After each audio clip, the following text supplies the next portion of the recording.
quite care that the colony is in disarray. We didn't come to Arcadia to get bogged down in pointless warfare. We came to spread freedom and liberate resources for profit. But this pesky Earth Directorate agent is mucking things up. They're not alone in doing so. And they think they can just choose how things play out. They could stop us from stealing the Protectorate's brainwashing technology, which we need to improve our market share. What if this stranger aligned with the Order and that world computer of theirs? That could be the key to closing the rifts that threaten the colonies. So, you see why this menace must be wiped from the face of existence. Or, better yet, brought to our side through the power of capitalism. Now, let's get out there and buy our way to victory! I'm yearning and yearning for you. My heart and red in you. Every last bit of my way, every last bit that I'm paid, every last bit that I save is intended for you.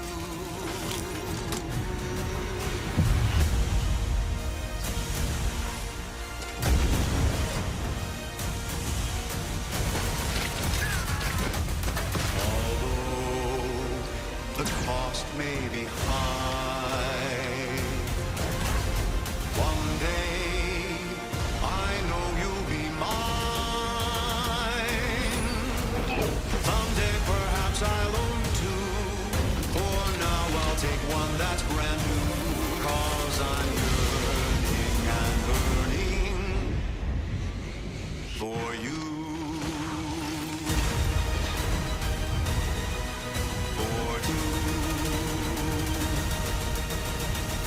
An adventure made for capitalism by capitalism.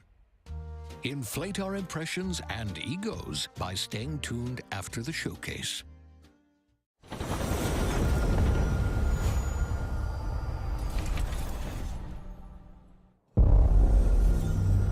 World premiere. Babe, what's wrong? I'm sorry. I've just been so depressed lately. You know, it would fix everything. Humanzapron.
Yeah, humans are barely sentient.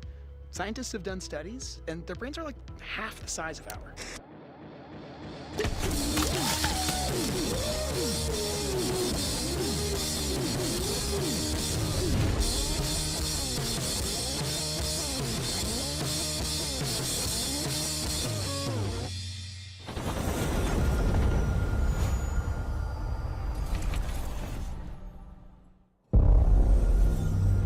World premiere.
Xbox, we strive to put the player first. And that's what you've seen from us over the years. We've led the industry with backward compatibility. We championed crossplay and cross-progression. We delivered Game Pass, first on console, then on PC, and with cloud gaming. So what's next? How can we give you even more freedom, more choice, more ways to play? Our next step is to unify your gaming no matter where you buy or play. So we're building an Xbox experience designed for players, not locked to a single store or tied to one device. The Xbox Ally is an Xbox you can hold in your hands, bringing together the power of Xbox and the freedom of Windows. On this Xbox, you can play games across your entire library, including all the Windows PC game stores, from Xbox and Battle.net to Steam, GOG, and Ubisoft Connect. And the highly anticipated Hollow Knight Silksong will be available at launch and in Game Pass when the Ally releases later this year. In fact, every new game you see in today's show will be playable on the Xbox Ally. We have always wanted you to have the unique experience of Xbox on any screen. That's why we're investing in Xbox Play Anywhere. Whether you're playing on console, PC, smart TV, or any Windows handheld like the new Xbox Ally, the Xbox experience roams with you. Your library, progression, friends, and achievements. There are over 1,000 Xbox Play Anywhere games on Xbox today. And every new game you see in today's show, from our partners and our studios, is Xbox Play Anywhere. And because it's Xbox, you can always have access to Game Pass with a diverse lineup of games from the biggest franchises to critically acclaimed indie hits. This is the freedom we believe players should have. Any game, anywhere. And we are giving it our all every day to make this vision real. But it all comes back to the games. From Dead to Rights on the original Xbox to Armored Core 6, our relationship with Bandai Namco Entertainment has stood the test of time. We both believe in bringing amazing experiences to players around the world, and their next game does exactly that. From Rebel Wolf Studio, this is a story-rich action RPG steeped in dark fantasy that I can't wait for you to explore. Thank you, and enjoy the rest of the show.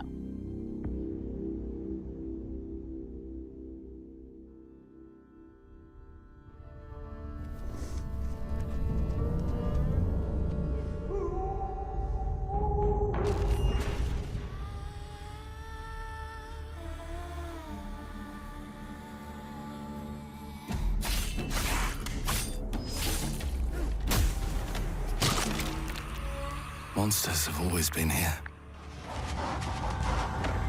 watching from the shadows. And when we were at our weakest, they came out into the light. We feared for our lives, but we should have feared for our souls instead. The vampires didn't come to kill us. No, they came to rule. To turn us into mindless, docile cattle. Not me, though. They tried to change me into one of them. But I became something else instead.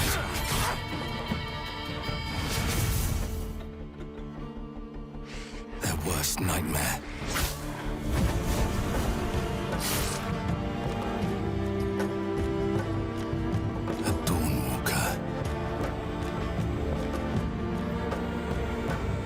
Trapped between the two worlds.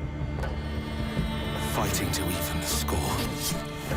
Fighting to understand the evil behind it all. He is out there watching, seeping into you, growing.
Watch your back, Yakumo.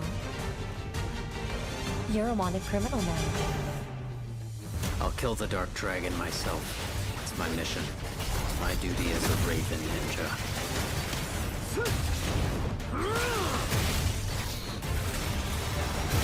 Breaking the Dark Dragon free has its consequences.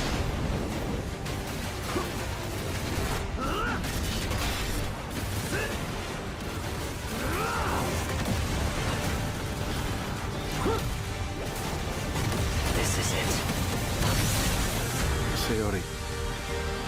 Ryu, there's something I need your help with.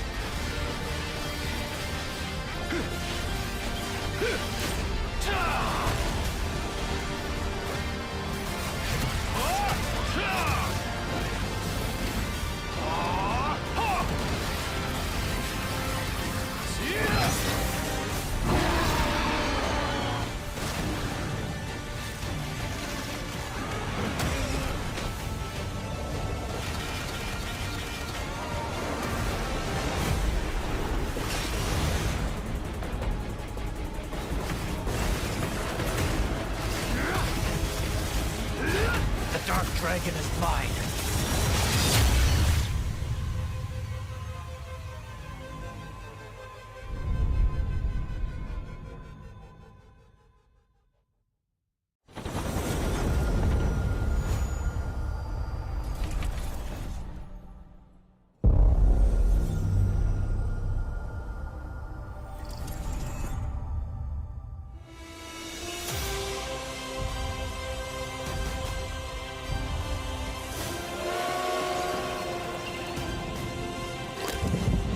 Here we go. Good luck, Indy. What are you doing, Jones? Are you crazy?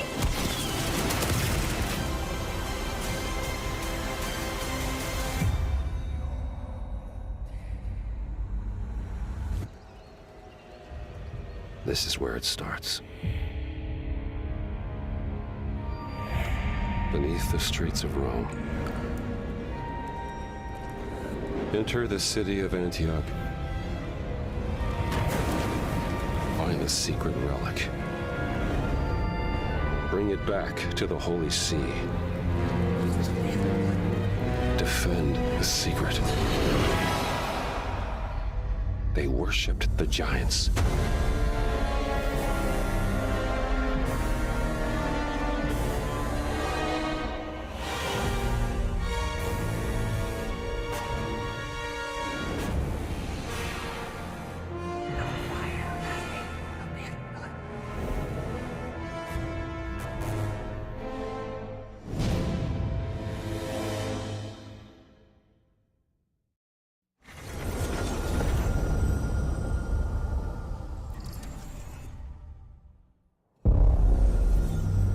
World premiere.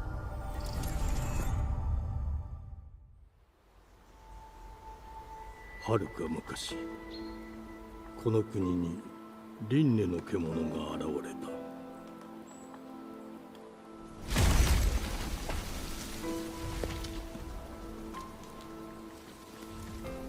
輪廻の獣は汚れを吐き、あらゆる生物を蝕んだ。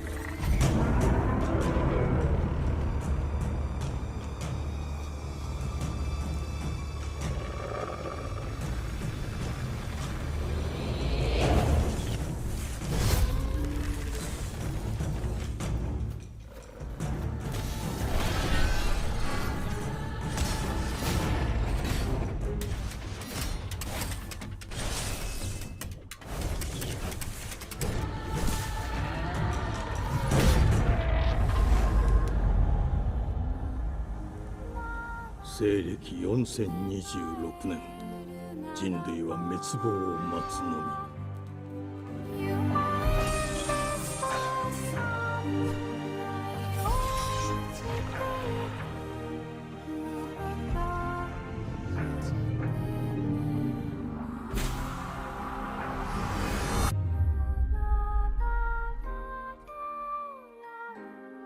封じ子エマ、お前こそが輪廻の獣を滅ぼす刃となる。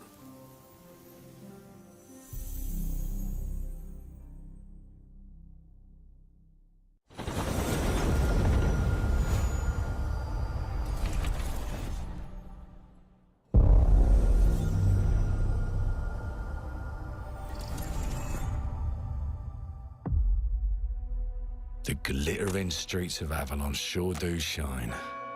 Because they sweep their filth down to us. Get your paper in! Who's for a paper?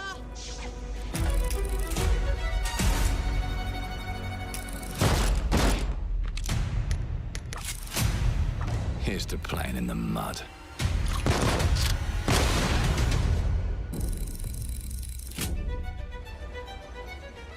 Life here ain't for the soft-hearted. You will be paying me back until you fucking rust. It ain't for the spineless. Keep your filthy pickers off me!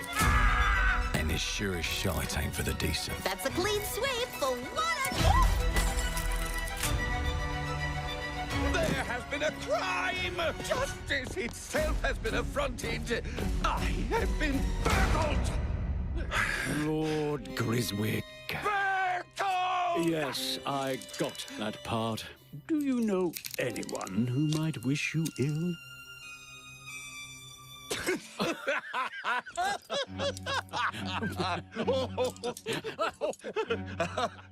We can't arrest and question everyone. Let's see if we can narrow the suspects down a bit. They were, Trust your instincts, sir. tall, Yes, sir.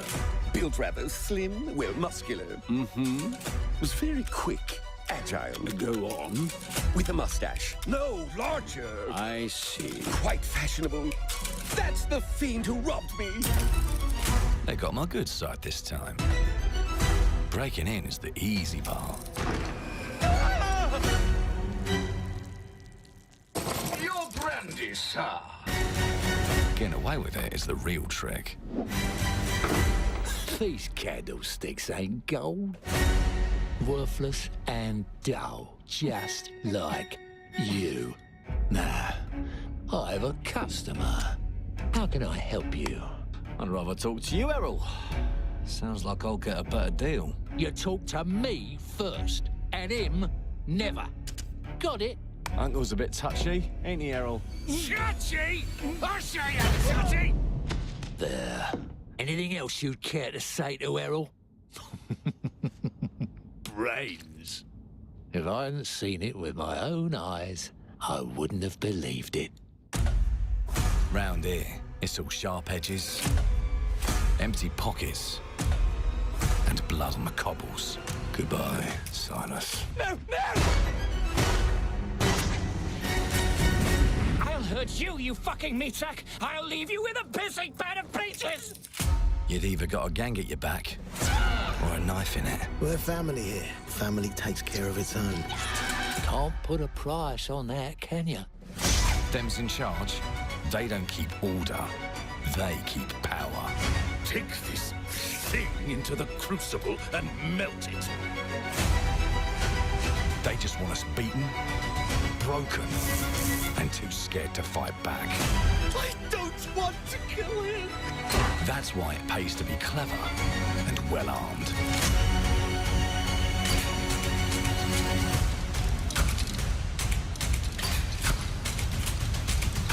Let's go and end a few arguments.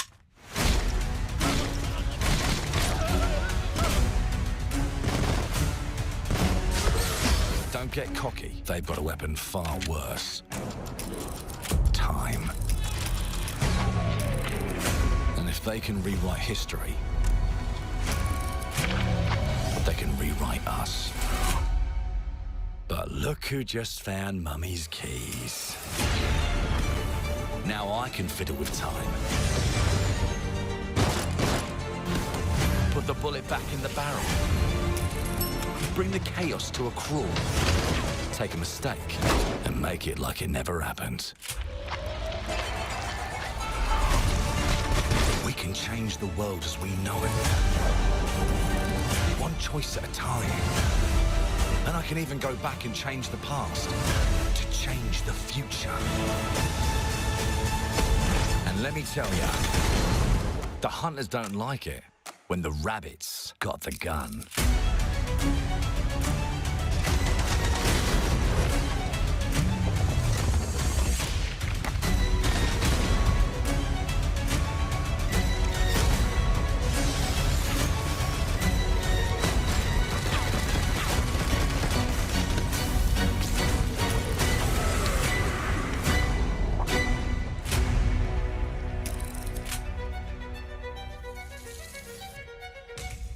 Now let me alone and piss off!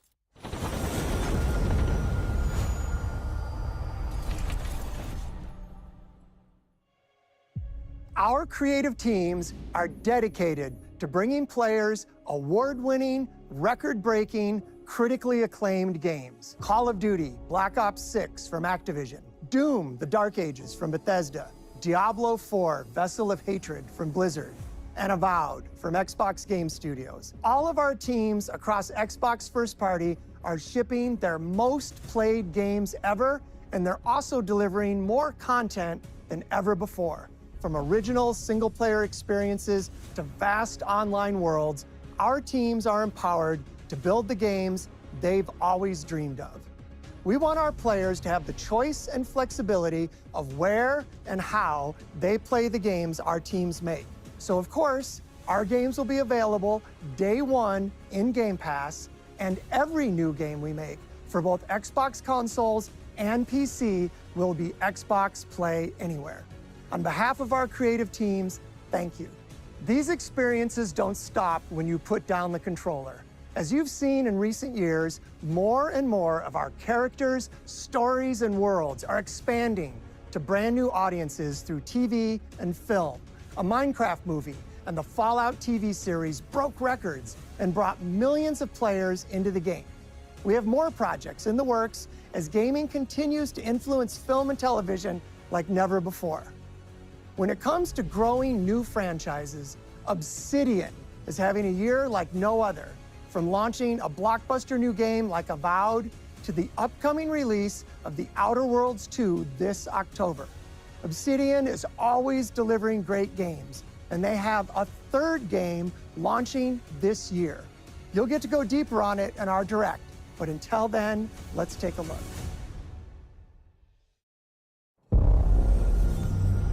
World premiere.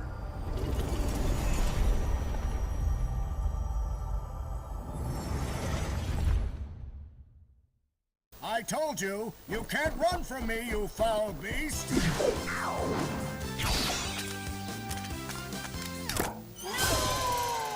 With new flexible legs, the yoke girth action figure can ride anything! Breaking news. There's been an explosion at Brook Hollow Park. Chaos descended on a ceremony commemorating the 2-year anniversary of when 4 teenagers were miniaturized against their will and left to fight for their survival in the backyard of a deranged scientist. Formerly evil company Ominent Practical Technologies was set to dedicate a statue of the 4 teenagers, fast food science robot Burgle, and Dr. Tully when an explosion erupted. Dr. Tully and the teenagers' current whereabouts are also unknown.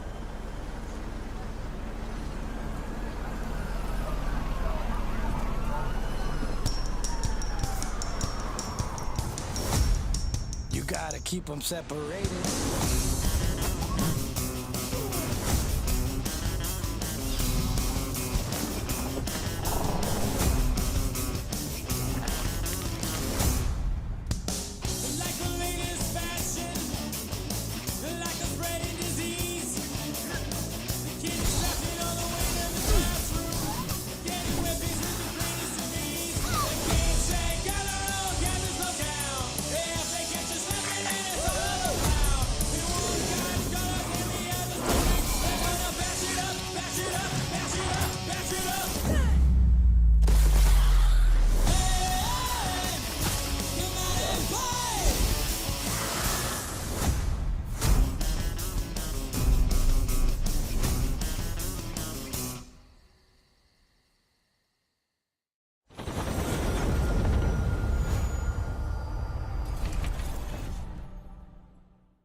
The predecessor, ND3500, reached. Accessing predecessor's travel log. Attempting data salvage.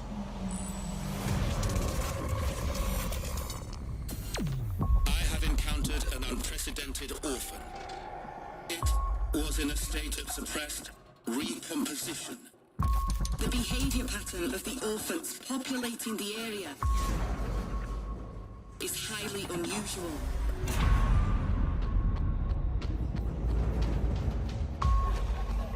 become exceptionally aggressive.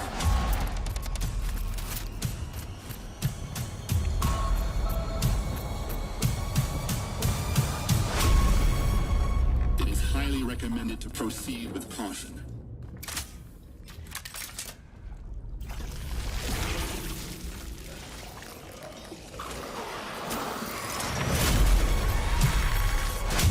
They seem to act more consistently, in coordination. Destroying the nest is now a priority.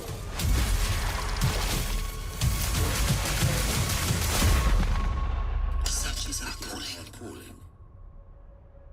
Such is our calling.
World premiere.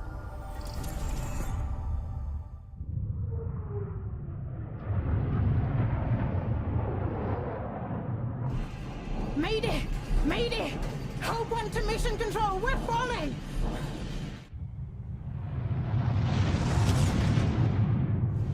Thomas, the ship's breaking apart! There's no time! Evacuate! Now! Thomas, come in! Ariane, you sacrificed everything for a new world, to save mankind. And I'll always love you for that.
Thomas, wherever you are, I'll find you.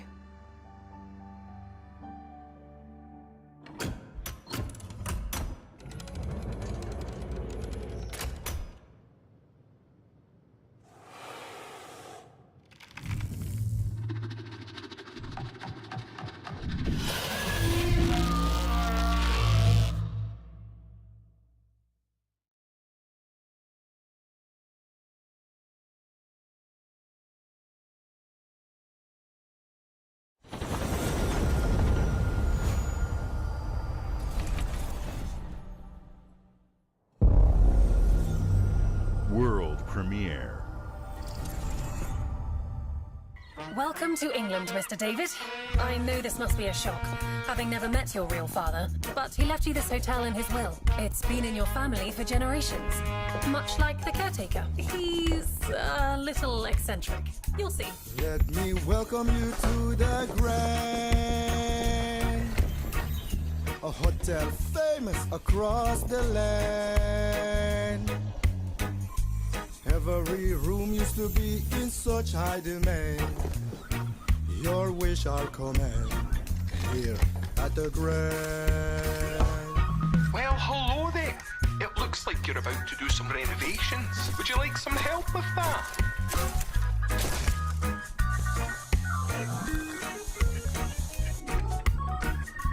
So, my father was renovating the hotel when he disappeared?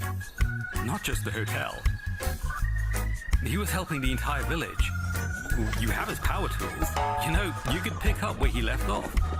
You seem like a good man, like he was. I'm in. They don't suspect a thing.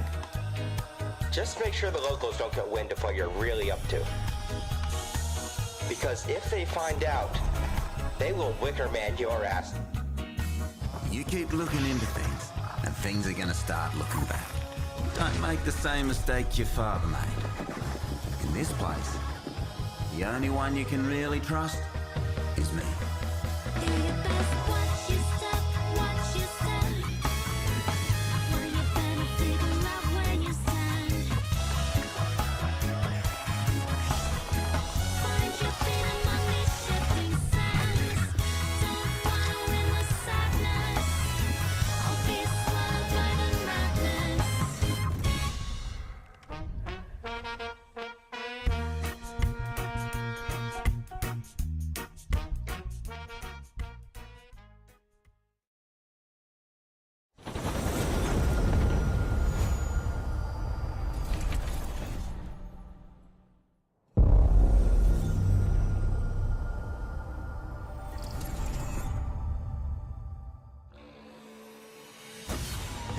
As many gods in the world as there are stars in the heavens, and when we need their help, they send us a hero. Who would have guessed the defender of my homeland would be my daughter? She unlocked the heavenly spear, but is she worthy?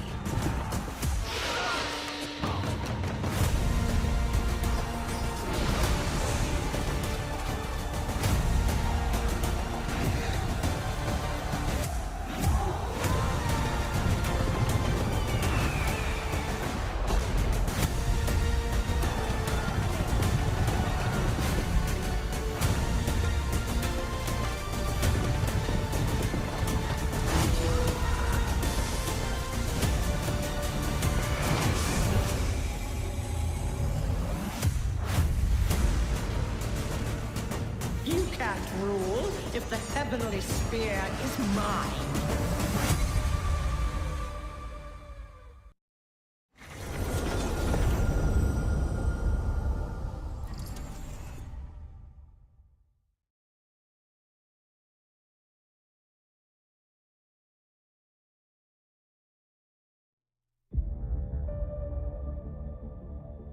주권 국가의 자주적 결정을 누가 허락하는가? 만약 이 결정이 패권 국가의 특정 정치 집단의 이익을 저해한다면 당신의 특정 행동이 대중의 의사결정에 영향을 미칠 수 있으며 반대로 누군가는 당신의 의사결정에 영향을 주려 한다는 것을 인지할 때 자신만의 온전한 입장을 세울 수 있지 않을까? 당신의 입장은 온전한 본인의 판단인가? 그렇게 믿고 있거나 믿고 싶을 뿐.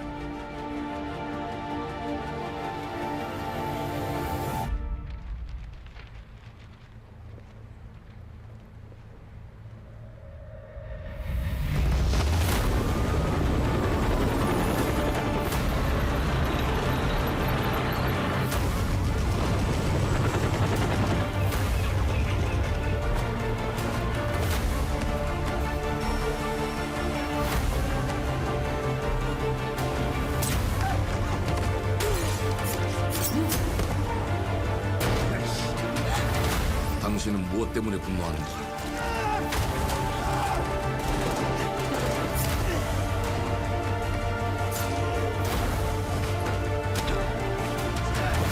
당신의 분노는 스스로 결정한 것입니다.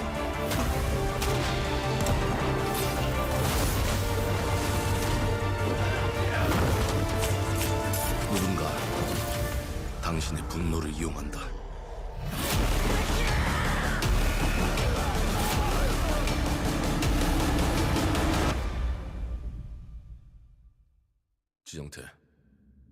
지정태.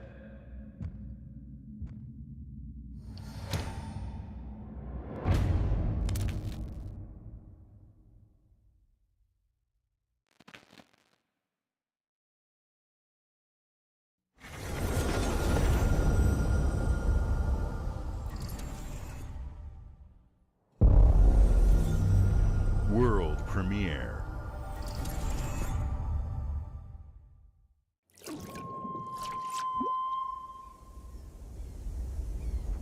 E ora olaiem loite fativi. Novo.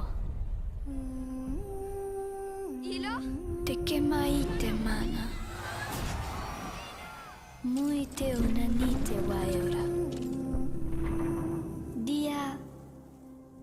Novo tua libemo iwalotaname. Ona otalima di efema. Teonami.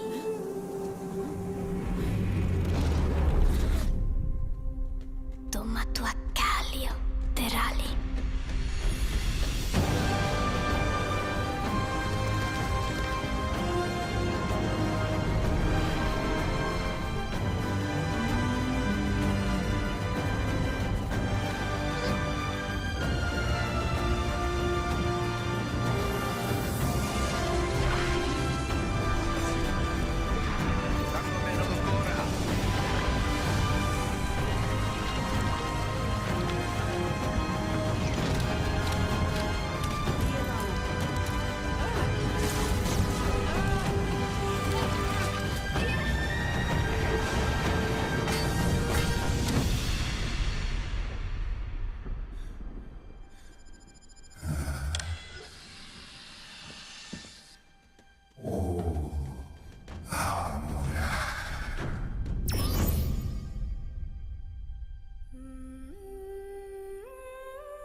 Well, hello there.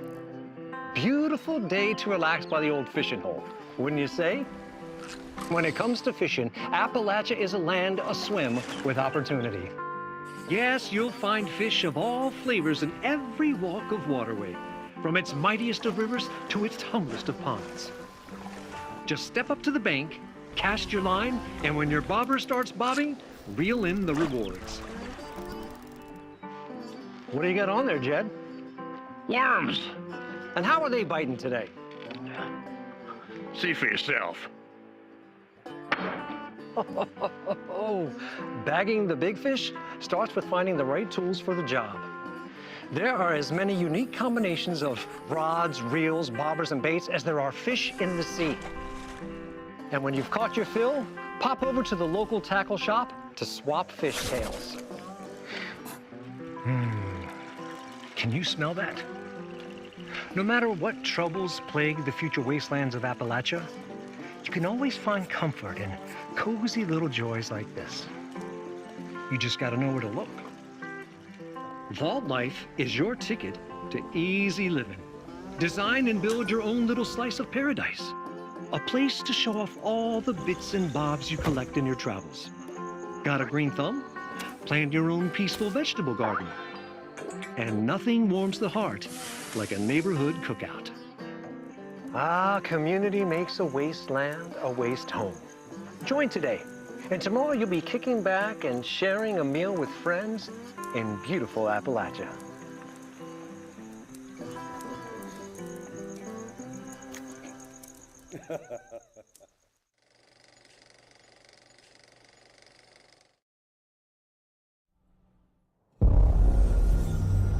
World premiere.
World premiere.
Hey, what's up, everyone? It's Tony Hawk Pro Skater. I just want to say thanks to everyone for all the love and support we've seen since we announced Tony Hawk's Pro Skater 3 and 4 a few months ago.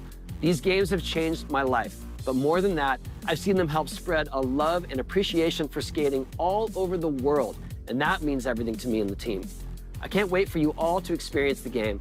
It's been rebuilt with so much care and attention to detail, with some brand new parks, new music, new skaters, and more. And you can enjoy it all with your friends with up to 8 players in multiplayer. Tony Hawk's Pro Skater 3 and 4 officially drops July 11th, and we have a lot more surprises to come. Check out the launch trailer now.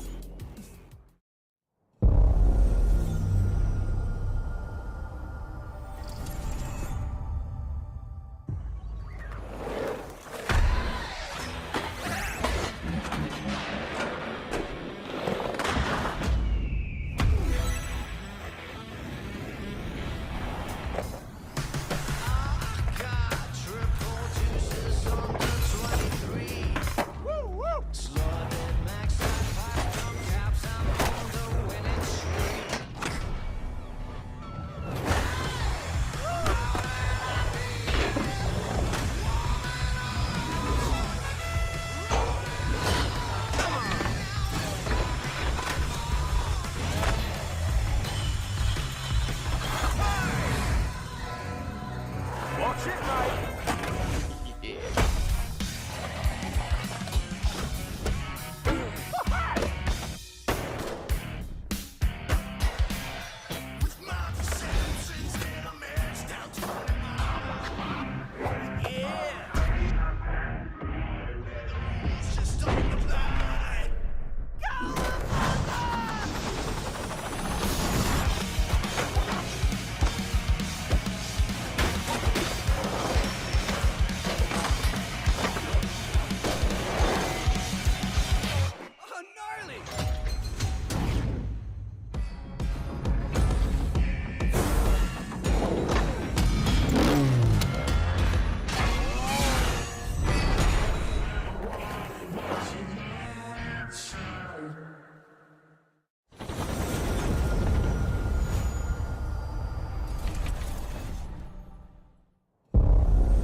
World premiere.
Decided to show up.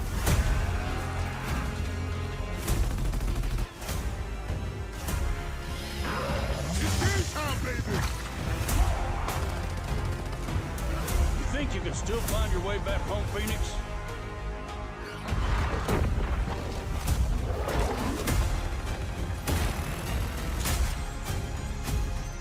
Looks like they upgraded.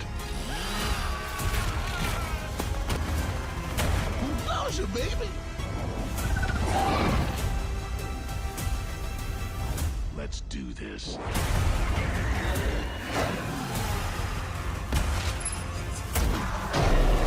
This is gonna be awesome.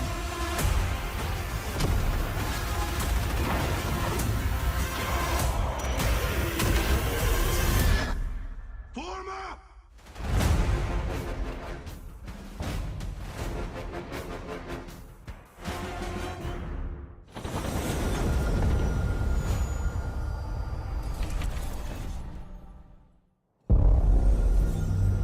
World premiere.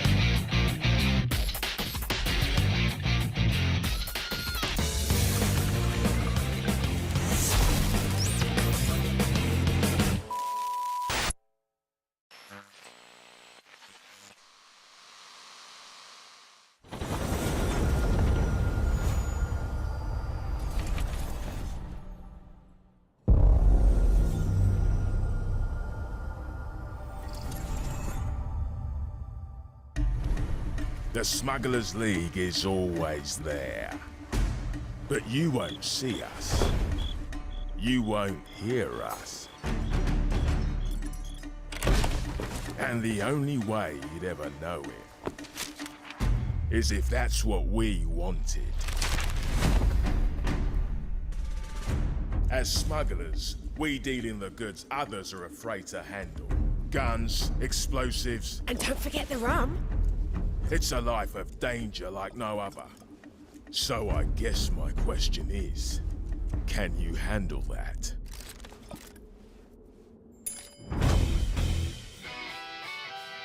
Getting your hands on gold is one thing, but you should know that this is what we're really after. The bigger the boom, the better.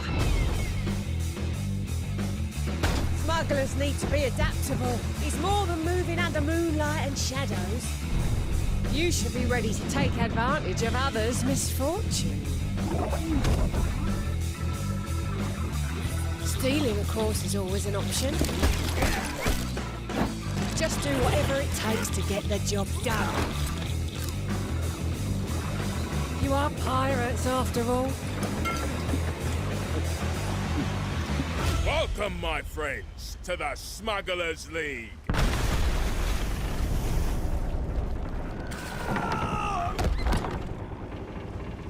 You're paying for that.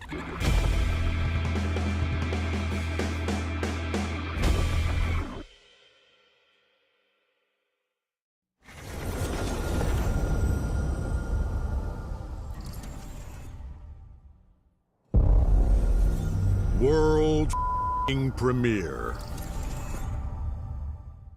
Hope you're not in a hurry because northbound is backed up all the way to 18th Street. And the southbound ain't looking much better. So you might This is ridiculous.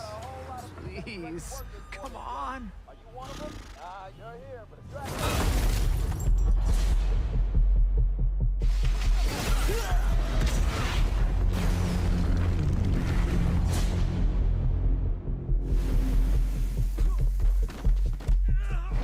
Had enough yet? No, Dad, not even close.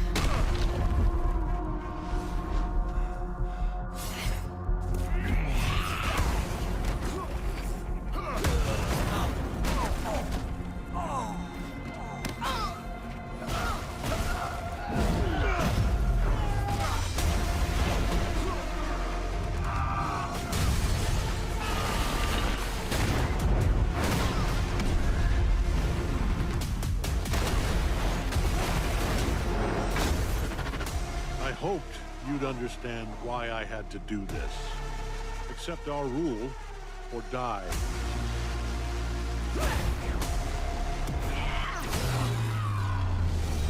I'd like to propose a third option.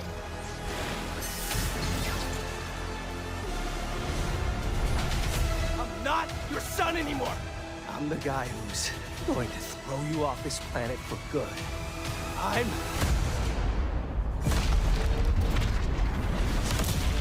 trusted you!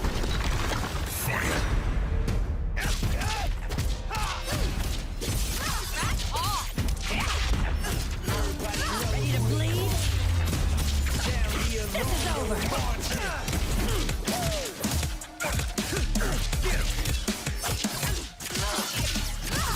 All right, coming through. Let's do this! Gotcha! Going up. Need a hand? Might want to look up. I'm up! See how you like this? It's an army!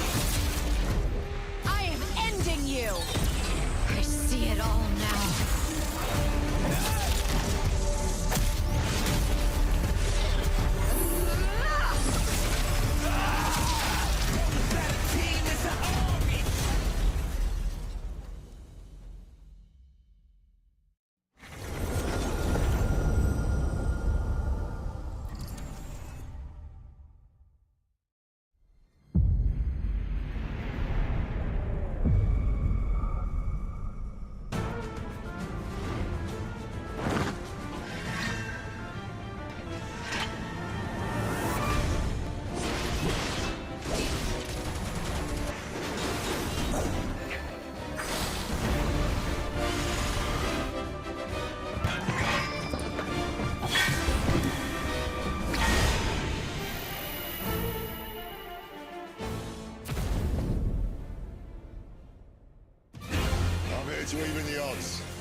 objections? Know your place, little lamb. There's no one to save you now. You will answer for what you've done! Our flames are our own, and they burn as one! Come to me, Ifrit!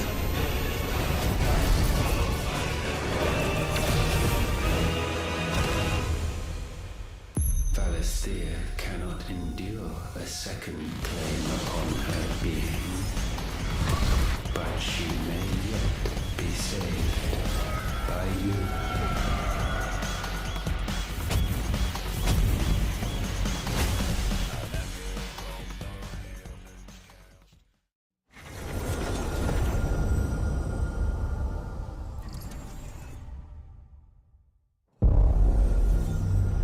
World premiere.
Games like Psychonauts 2 showed how Double Fine excels at creating unique and innovative experiences, and Keeper is no exception.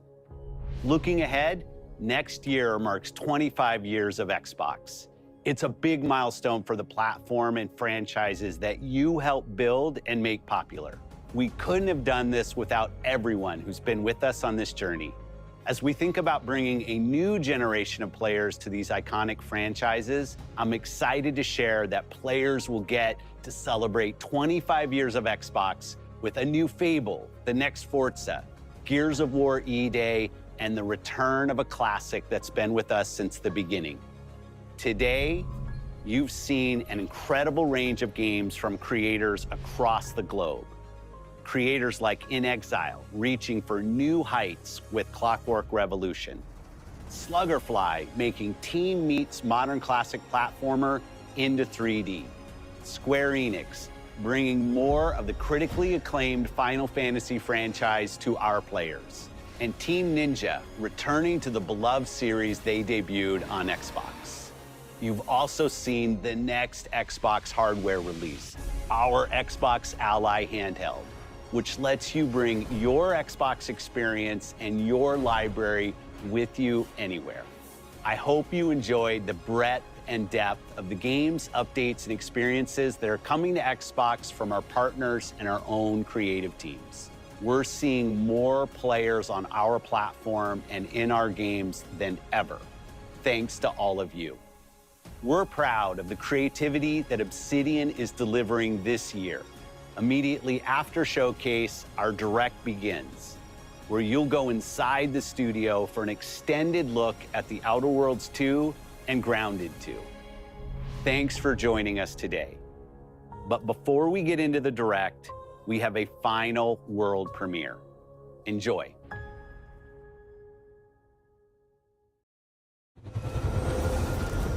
World premiere.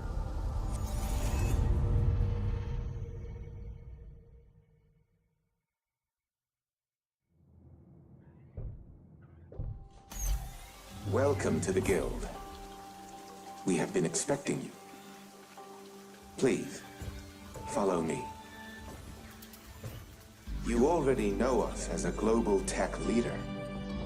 Our software, our systems, combined with our skilled team, is designed to save lives.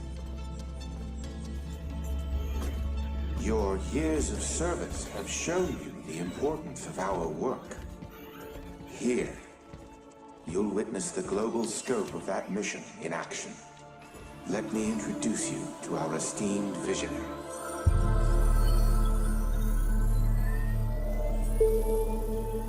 For too long, we have been bound by outdated systems, accepting limitations instead of redefining them.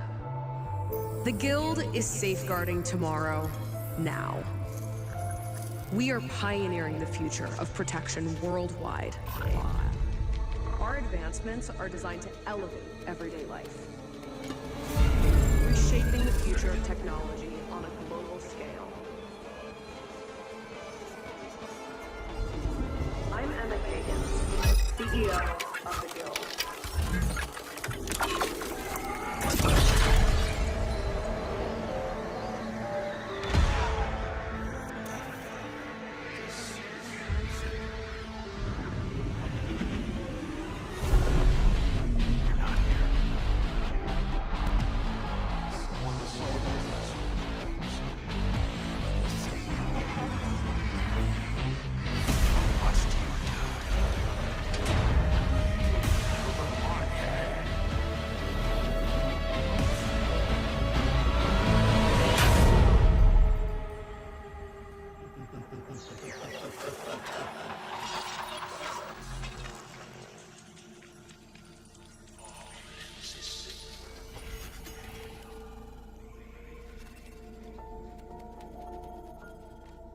Fear is a powerful thing. David Mason. Menendez.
Welcome to Obsidian Entertainment. We here at the studio have joked around that this has been the year of Obsidian, with Avowed releasing early this year and now ending the year with 2 more games. And what better way to cap this incredible year for us than by doing what our studio does best, sequels. That's where I come in. You can get out of here, Fergus. Thank you so much. No, you're doing great. You nailed it. The sequel is the lifeblood of every great franchise. Think about it. The original creates the world and builds fandom, but the sequel, that's what makes it worth remembering. No sequel, no hoverboard. No sequel, no dual SMGs. No sequel, no raccoon tail. No sequel, no Zune 2. Which doesn't really exist, but I wish it had. There was a Zune 2. There was? There was a Zune 2? I'm Mark, the head of sequels here at Obsidian, and I have sequelized everything. Blockbuster movies to AAA video games to my first marriage, so trust me, I know what I'm doing. Come along on this journey with me. Part 2.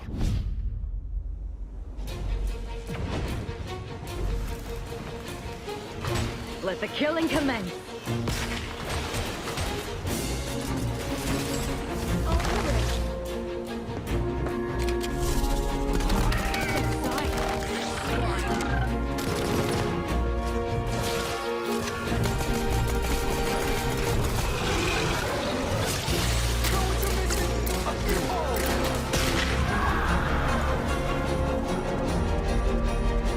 The Outer Worlds 2 is a sequel to The Outer Worlds 1. It's a continuation of the themes of robber barons in space and how people are controlled by the stories they're told by the people who have power over them. This time we're able to go a lot deeper because we have more time and money, which is a great thing, and we're able to make it a much more true Obsidian reactive RPG than we were the first time around.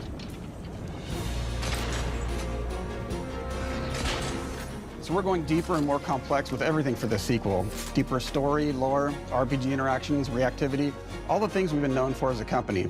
It's really a complete realization of everything people want from an Obsidian game. Surprisingly, this is the first time in over 25 years that I've had the chance to do a full sequel for a world that I helped co-create.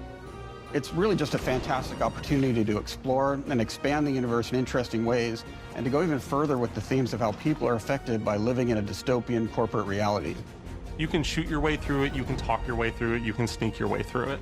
And so no matter what kind of play style that you like, this is just an awesome franchise and an awesome game to jump into, even if it's your first one. The first Outer Worlds was a great base to start from, as it has all the elements of a great Obsidian RPG. Interesting characters, deep worlds, important choices. In the Outer Worlds 2, not only did we want to double down on those elements, but we wanted to give players even more of it. We've also put a lot of investment into skills and traits that impact things like combat, conversations, and areas that we call RPG interactions, which are the part of the world where players can use their specific skills, perks, and backgrounds to solve problems in unique ways in our new, bigger worlds.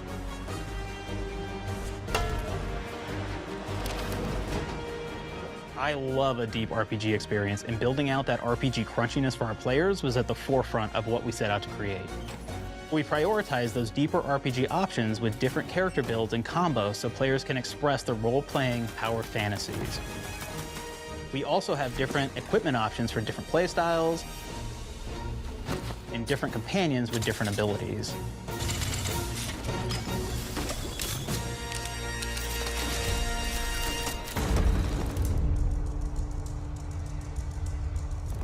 In the first Outer Worlds, you start off as the Stranger, which was basically a blank slate to build on top of with various attribute points that would begin to define your personal experience in the game. You can make any kind of character you want, but we've given you a role.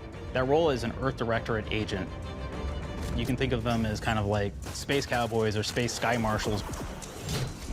They're the good guys that go into places and kind of fix everything that's wrong.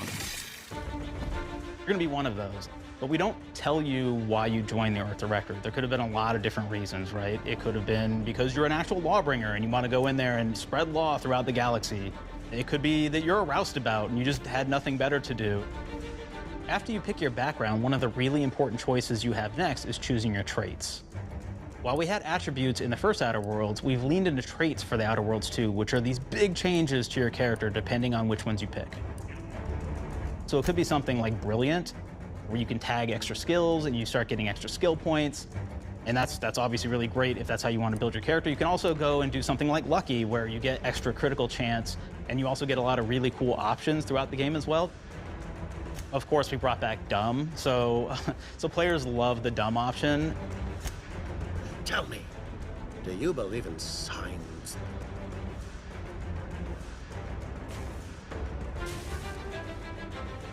Not quite what I meant, but I like your contempt for boundaries. I could put your adventurous spirit to good use. You get like lots of really cool, fun conversation options in the game, but we took that even further. And again, there's lots of elements in the game where you can be dumb and use that for something. Could be something as simple as banging on a machine to get it to work. After you've invested in some of your traits, your next choices are going to be choosing your skills. The skills themselves basically allow you to build on your playstyle and what your character is doing in the game. That will be everything from playing stealthily to speccing for an explosive specialty.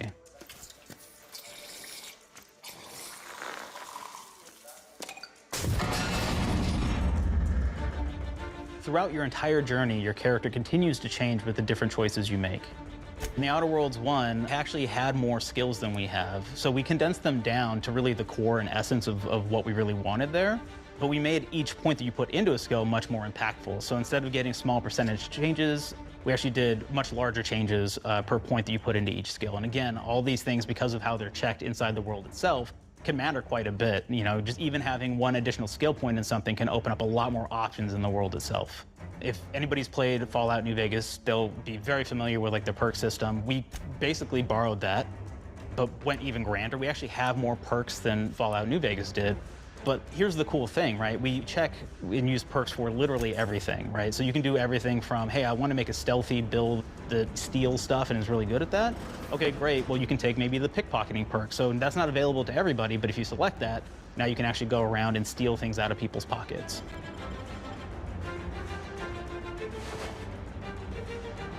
There's another perk called heavy-handed, right? Where say you're a melee person, what this does is now your power attacks that you use actually knock people down. Oh man, I really like the serial killer perk. As you start killing people, they will drop hearts. And you can take those hearts, and essentially you're taking these trophies, you could say, and it's actually giving you a permanent health bonus every time you do it. We have this perk called Assassin. Now, this is an early game perk that you can take, which every time you stealth attack an enemy, you're actually going to get a movement bonus for a certain amount of time.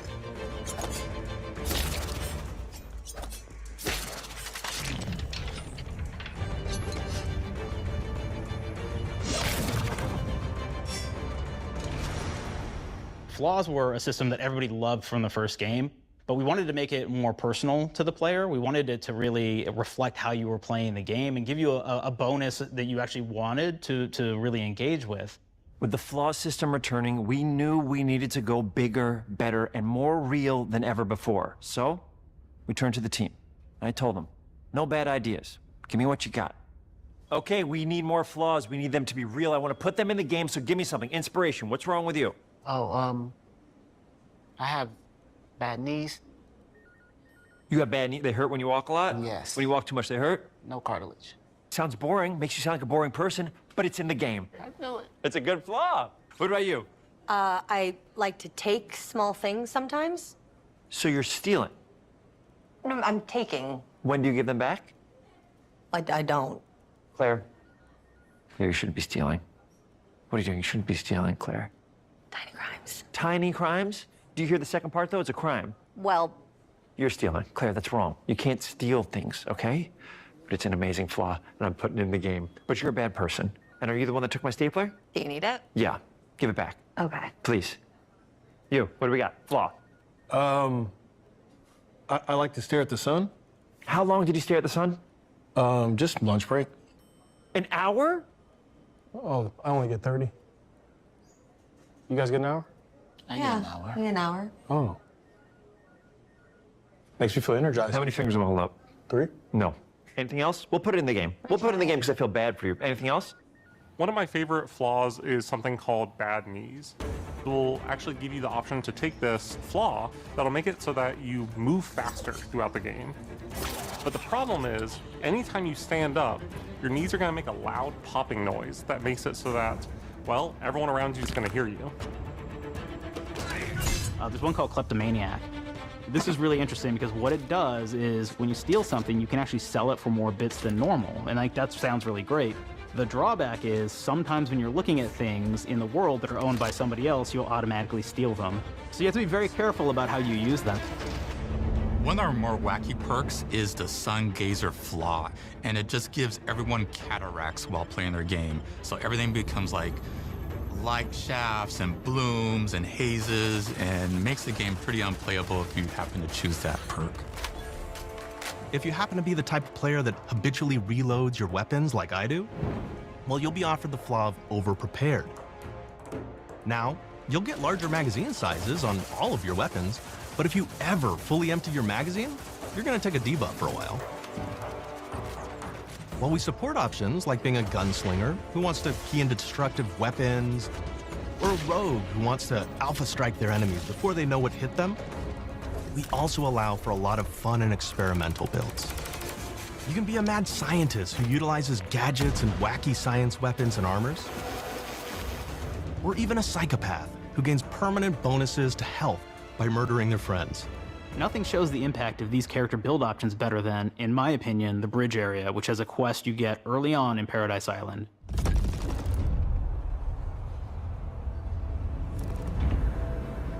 Not only do you kind of encounter this very early, and it's a very core one to the story, but it really expresses our philosophy of allowing the player to solve problems in a bunch of ways.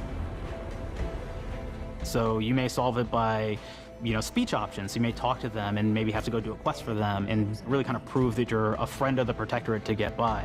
I may have need of your help, stranger, if you are ready to seize an opportunity to show fealty to the Protectorate. You could go guns blazing and you could just take everyone out inside the POI, lower the bridge itself, and kind of get across.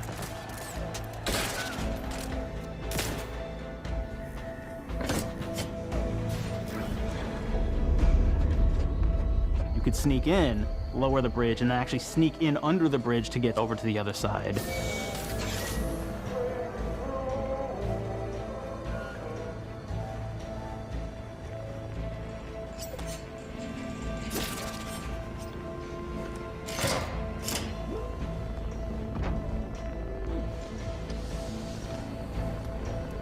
You can bypass the bridge entirely if you found like certain gadgets, like the shield gadget that protects you from poison gas as you go across, or the double jump boots, which kind of allow you to jump across the chasm and get across that way. There's even a really kind of messed up way, right? Which is players can actually sacrifice one of their companions. The companion who they just found is part of. We're no different than the breeze if we start tossing our own to the rats. I sure as law ain't gonna follow someone who can't see the wrong in it. I must admit, I'm surprised we could come to an understanding. But I thank you for your loyalty, stranger. As promised, you shall have clearance to cross this bridge. It's such a fun quest, but again, it really showcases that we want you to be able to solve this in whatever way you want to. When you build your character your way, we're there for you. We really want you to have the experience that you want to have out of this.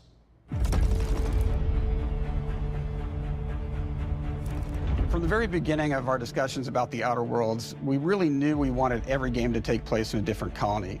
This lets us expand on all aspects of the universe. Every colony can be its own thing with its own flavor, and we can center them around anything we want. Any ideas or setting we're interested in. Arcadia is an isolated colony with abundant resources, and it's run by an authoritarian faction called the Protectorate. Their dictatorship is thematically based around the question of how much freedom people will give up for security and luxury. For Protectorate subjects, unfortunately, that answer is everything. The Protectorate is also incredibly wealthy because it was founded by the inventor of the skip drives, which are the Outer World's faster-than-light engines. But those skip drives are starting to cause rifts in space-time, which are cutting off all the other colonies on Earth from being able to trade with each other.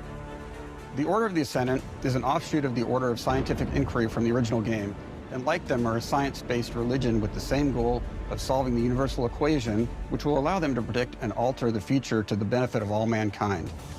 They used to be part of the Protectorate, but they split off to focus on solving the equation for the good of everyone, not as a way to simply control the masses. The player's been sent to Arcadia as an Earth Directorate agent to find out how the skip drives are causing the rifts and what can be done to stop them. Each of the factions have their own solutions to the rift problem and their own goals. The Protectorate wants to close them to protect their legacy as the inventor of the drives and their wealth. The Order wants to close them not only for the good of everyone, but also because they're complicating the math they're using to solve the universal equation. And Antes just wants to be able to open and close them at will to control all the trade routes between the colonies. In addition to expanding the themes and lore of the Outer Worlds, we're also expanding the humor, so each faction has its own flavor of absurdity. Anti's Choice is a merger between Anti-Cleo and Spacer's Choice from the original game, and there are corporate representatives in the Outer Worlds too. They've invaded Arcadia to liberate their resources for all of humanity, at a profit, of course. One of my favorite things from Fallout New Vegas is the radio system. It was just iconic for me, and I wanted to make sure that the Outer Worlds 2 had that. So we actually built out 3 different radio stations, one for each of the major factions. You also have a ton of music. Each station might have, like, I think 20 tracks of unique music that we've made for it. It's a lot of stuff. But the really cool part about this entire thing is that we actually put a lot of reactivity into the radio. So it will respond to the things that are going on around the world that you've been interacting with. So if you go into a location, let's say you solve a problem for the Protectorate folks, if you listen to the Protectorate radio station, they're going to be cheering you on as a hero. Wonderful news, everyone. The Zeranium gas leaks at the Automech repair facility, strongly believed to be caused by Auntie's choice malefactors, have been corrected. Some hotshot for hire just managed to fix the electrum leak in their repair facility. Now, I'm not saying we caused it in the first place, but we sure like the idea of all those broken auto mechanicals and all the excessive gasping and choking involved. The factions and companions are great examples of how we're going deeper and more complex this time around. They're integrated into the game's storyline much more than we did on the first Outer Worlds, and like with everything else in the game, they have a lot more reactivity. There are 6 companions in the Outer Worlds too. As usual, each has their own quest lines, but this time they are also connected to a different faction and have character arcs that the player can affect through their choices. Your first companion is Niles. He's another Earth Directorate agent like you, and he's looking for your help to decide whether he wants to become an even better agent or to turn his back on the Earth Directorate completely. There's also a somewhat cute Automech support drone that is basically Niles' helper. Her name is Val. Marisol's part of the Order of the Ascendant, and she's an aging but still deadly assassin. That's right, she's a deadly mathematician who may or may not have some unfinished business to attend to with the player's help. There's also a cultist named Azza, who is part of a sub-faction that worships the rifts, and in her case, violence in general. You can choose to either turn her away from overt violence or support her chaotic and dangerous tendencies. At one time, Auntie's Choice had a program to graft soldiers with animal parts to make them more formidable. Unfortunately, it didn't quite work, and most of them are now dead. There's a combat medic who survived, however, named Inez, and she wants the player to help her fix her graft, among other things. Finally, there's Tristan. He's a protected arbiter who is judge, jury, and executioner all rolled into one heavily armored package. It is your choice to either help him judge wrongdoers or show him what true justice looks like. We definitely have reactivity in the game based on how you've been treating your companions. I won't reveal the end of the game, but let's say if you have not been treating them well, you will find out at the end of the game what that means. Companions are a very, very important part of merchandising, because that's the real beauty of the sequel. We're talking merch, baby. It is the lifeblood. It is what fuels us. Do you want to see some of my ideas? Hop, hop. Check this out. Gen Alpha loves body pillows, especially ones that look like human beings for some reason, right? Who needs a significant other when you could have a knife-wielding space psycho up in your sheets, huh? What do they do with them when they get them, huh? Maybe a little napping, maybe a little snuggling, maybe a little nut.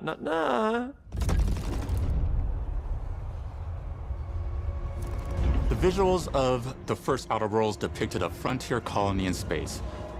The Outer Worlds 2 is driven by an invasion of the Arcadia colony system by Auntie's Choice, which shifts the visuals to be more reminiscent of a World War I-like setting in space. That evolution is seen across all aspects of the game, starting with the factions. How do you militarize everything, including extreme capitalists or math-crazed scientists? In a World War I setting, war comes with propaganda. The Sovereign uses it to maintain control, Auntie's Choice uses it to help their bottom line, the Order just wants to show how it exists within the grand plan. We want players to feel like Arcadia is a living, breathing place scarred by a long-standing war. Fairfield, one of the first towns you encounter, was once under Protectorate control, but has recently been taken over by Auntie's Choice. They don't just occupy the town, they rebrand it with their signature style, repainting buildings, posting guards, and adding propaganda-based holograms featuring Auntie and the Moon Man. Showing the towns evolving after the invasion helps us push immersion for our players. One of our priorities in visually realizing the world of the Outer Worlds 2 was making sure everything is clear and recognizable from the player standpoint. We want to make sure each faction has a particular look and design. So when the player is running across these vast, different environments and landscapes, they're recognizing the motifs and visuals of who they're talking to, what they're going to be talking about, and how that progresses throughout the story. The first Outer Worlds was really about the player interfacing with corporations. And while we have that in the Outer Worlds 2, we really want to express not just the corporations, but how the player interacts with other facets of the world, like government entities or religious structures. And then we elaborate on those. With larger environments, we wanted to encourage exploration by improving player mobility across the board. Now you can run, slide, double jump, mantle and parkour your way through all of the nooks and crannies of these worlds. It really allows the player to just explore and have fun finding really cool stuff.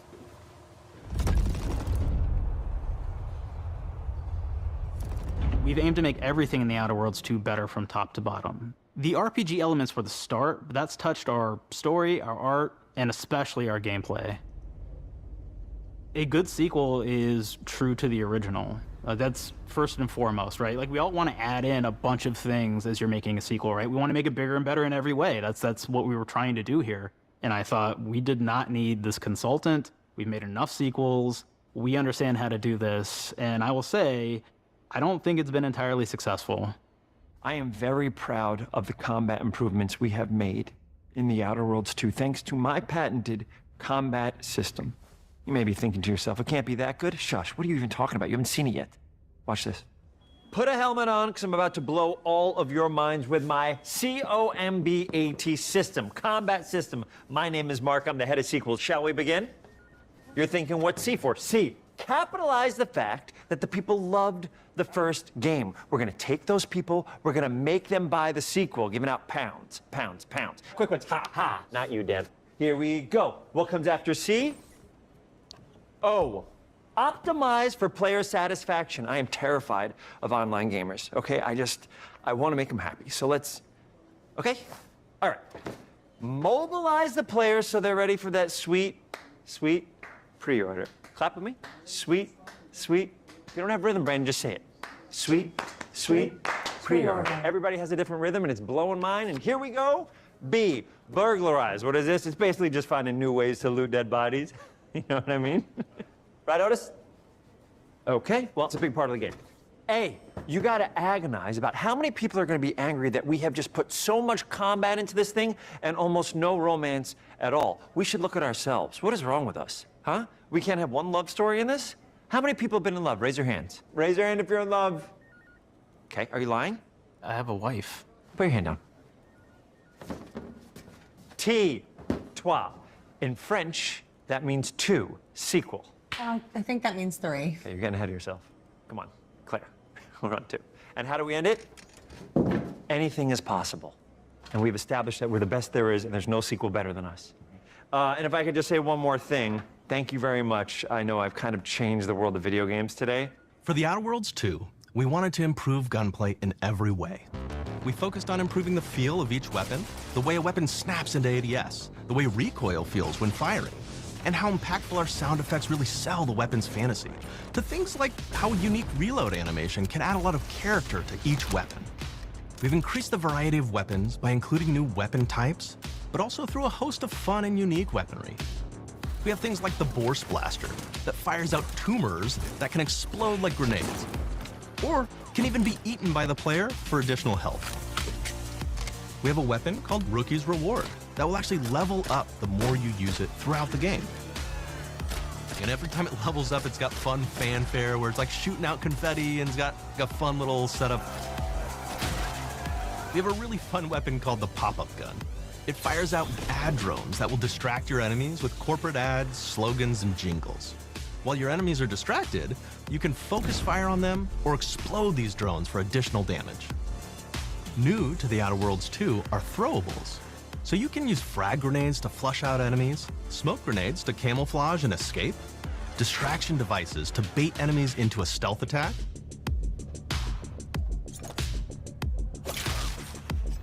and even science grenades that will levitate enemies, allowing you to fire upon them while they float helplessly.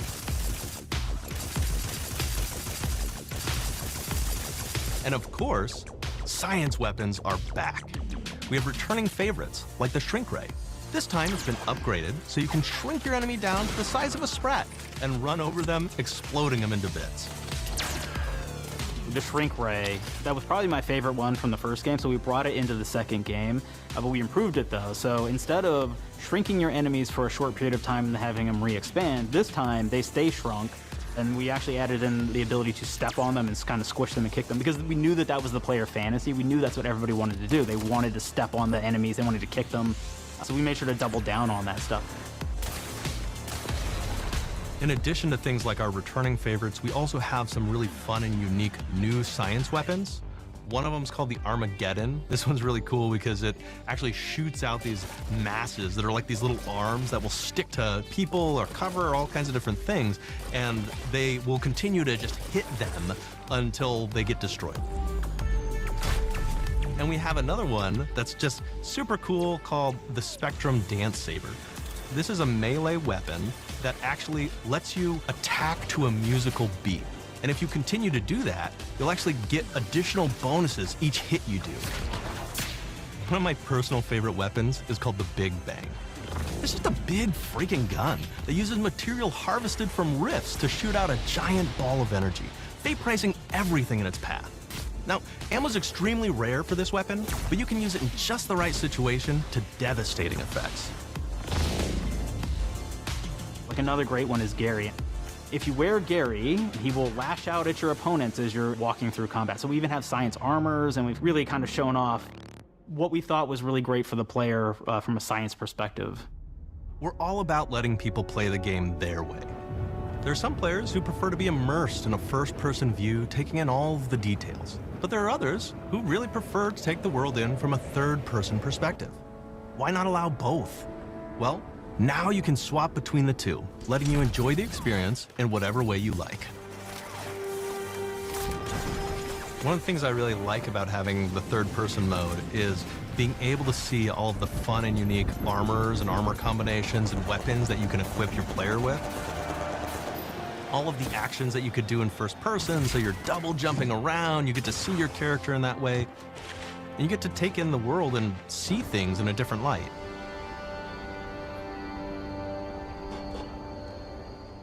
The Outer Worlds 2 is really the biggest game we've ever made.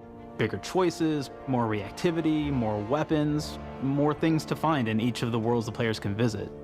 The team has done incredible work bringing the Outer Worlds 2 to life, and we can't wait for you to play it. Even though we've always been a multi-project studio, this is going to be the first time we've ever released 3 games in 1 year. It feels amazing to do. We're so excited for more people to be playing our games. It is truly an exciting time here at Obsidian. We're exploring worlds big and small while expanding on franchises that we've created, and we have no plans to slow down. We hope you all continue to come along with us as we do what we do best, make your worlds your way.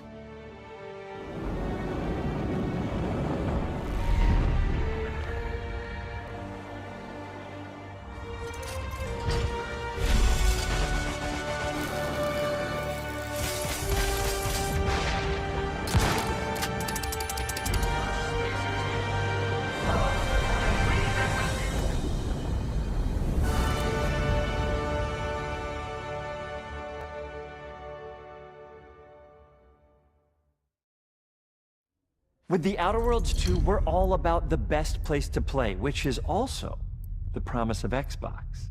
You can play the Outer Worlds 2 on this Xbox, but it may be hard to play it when you're staring at all these beautiful holes.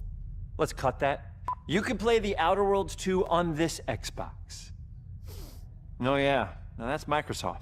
Or you can take a phone call on this Xbox, then play the Outer Worlds 2 right after. Excuse me, I'm getting a call. Hello? What am I doing? I'm playing the Outer Worlds... Hello? Yeah, this is Mark. I didn't know I had jury duty today. You could play the Outer Worlds 2 on this Xbox, but it takes 2 people to lug around safely. We're gonna go up to my apartment, okay? And this is an Xbox you actually wear that also plays the Outer Worlds 2. What do you think, Claire? This is amazing. Are you playing? I think so. Fantastic. So now this is actually not an Xbox, so you cannot play the Outer Worlds 2 on it. Can't play anything on this. I guess Bread. You ever play Bread where you take it out of one slot, put it in the other? I don't have friends. If you pre-order the premium edition now, you'll get early access, which is like a prequel to the sequel, or is launch the sequel to the pre-order, or like, why are any of us alive at any time? It doesn't matter. Either way, my job here is done. It's time for the Grounded 2 portion of the Direct, which is sort of like the sequel to the Outer Worlds 2 portion of the Direct, which I absolutely just hit a home run with. You know, it's really nice to see my influence go on to other games. Take it away, team.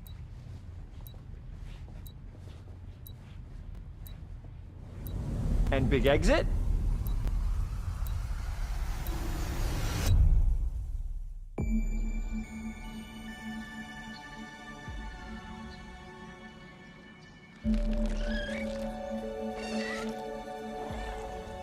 We're so proud of Grounded.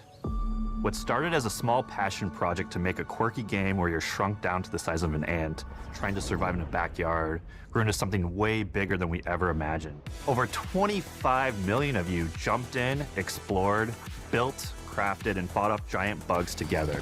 Y'all helped make the entire experience very special to us. The team's been cooking up a ton for Grounded 2, and we're so excited to talk about it. I had to grease some palms to steal a bit of time from the direct to give you a deeper look. There were so many possibilities and ideas that didn't make it into the first game, so with the sequel, we have the chance to dream bigger. To achieve those dreams, we partnered with the amazing folks at Eidos Montreal. Together, we're taking Grounded from the backyard to an even larger world, the Brook Hollow Community Park. When we started working on Grounded 2, we knew that we wanted to make a bigger world. Fortunately for us, Eidos Montreal became our main partner on developing Grounded 2. They have a lot of similarities to the sorts of things that are important to us at Obsidian. They tend to make very narratively strong games. They make games with really deep characters and great character progression. They make games with great gameplay. Everyone at Eidos Montreal is thrilled and honored to be working with Obsidian Entertainment. Our two studios share a lot of DNA. The same things that are important to Obsidian Entertainment are important to us. Choice and consequences, player communities, and doing justice to great IPs and great franchises. The fact that we're the first partners that they're working with to make a sequel to their franchise feels like we're an important part of their history. The events of Grounded 2 take place 2 years after the first game. The same 4 teenagers are returning. So there's Max, Hoops, Willow, and Pete. They're a couple years older, which means they've gone through a bit more high school, a bit more mature. It's 1992. The world's a little bit different, but we're still in that fun, nostalgic era of the early 1990s. In Grounded 2, we're moving the action out of the backyard and into the Brook Hollow Community Park. Not only is it bigger, it allows us to tell a lot more stories and expand the world of Grounded by exploring what the community of Brook Hollow has been up to and what they've been through. The park overall is about 3 times the size of the backyard, and our initial starting area is actually the same size as the entire backyard from the first Grounded. The reason we wanted to move into a park wasn't just to create a bigger world, but was to give us the opportunity to explore the community of Brook Hollow and what secret have they been hiding. What we love and what we're excited about in terms of the park is the opportunity to create environments and landmarks that are mundane at normal size, but are colossal wonders when you're the size of an ant. Everything from a giant trash can to a community picnic table or a snack bar. All of these areas come to life in a brand new way. Part of the fun in Grounded 2 is that the park was evacuated really quickly right before our teens were shrunk. And that means that the park has been sort of turned upside down and is in a topsy-turvy state. And that leads to really fun environmental storytelling, but it also leads into the creation of amazing biomes for our characters to explore. One of my favorite examples of this is the ice cream cart. In all of the commotion, the ice cream vendor's cart has been knocked over and its contents have spilled out into the ground. And what this means for our young adventurers is that they'll be able to explore this frozen cave of interesting challenges and colorful Lovecraftian horror. We have one anthill that's actually somebody decided to bury a bunch of toxic stuff in the park. And so there's all these toxic chemicals underground. The environment looks very cool and very spooky with all of these sort of chemical pools. And of course, nothing can live down there except for one type of insect, the cockroach. We are oftentimes reinventing environments, and in future updates, you're gonna see a ton of new stuff. You do a lot of fighting against insects of all shapes and sizes. We didn't just want it to look better, we also knew we wanted to add a new layer of strategy. The changes that we've made aren't limited to tuning animations or adjusting attack or defense numbers, or making characters or insects move faster or slower. But we did all that too, but there's also an entire sort of rock, paper, scissors strategy involving light attacks, heavy attacks, and blocking. We've also added dashing as a new way to both get out of danger quickly or jump in for a quick attack. And almost all the insects in the game will have these abilities now too. Sort of like a chess match, but one that's super frenetic, looks super cool, and is ultimately just a ton of fun. We're leaning into clear play styles for tanky warriors, low defense, high damage rogues, effect-wielding mages, and ranged hunters. In the first Grounded, we have mutations, and there were weapons and armors that favored different playstyles. In Grounded 2, not only will there be passive mutations, but there will also be active mutations. And a lot of those mutations support these archetypes. My favorite way to play pretty much any game is chasing after those game-breaking builds. And that's why I'm so excited for what we're doing with archetypes in Grounded 2. I'm all in on the rogue. Now, you can even dual-wield daggers. I've been dialing in this glass cannon build that stacks ambush, assassin, and cardiofan mutations with the wolfbane daggers and the wolf spider armor. It lets me open up combat with massive backstab damage that also inflicts venom. Then, I can use the extra stamina to reposition and try to dodge, rinse, and repeat. It's high risk, high reward, and absolute chaos in all the best way. I'm looking forward to seeing what wild combos the community comes up with and what they inevitably break once they get their hands on the archetype system. It's going to be awesome watching it evolve with player feedback and watching us try to keep up with all of your game-breaking builds.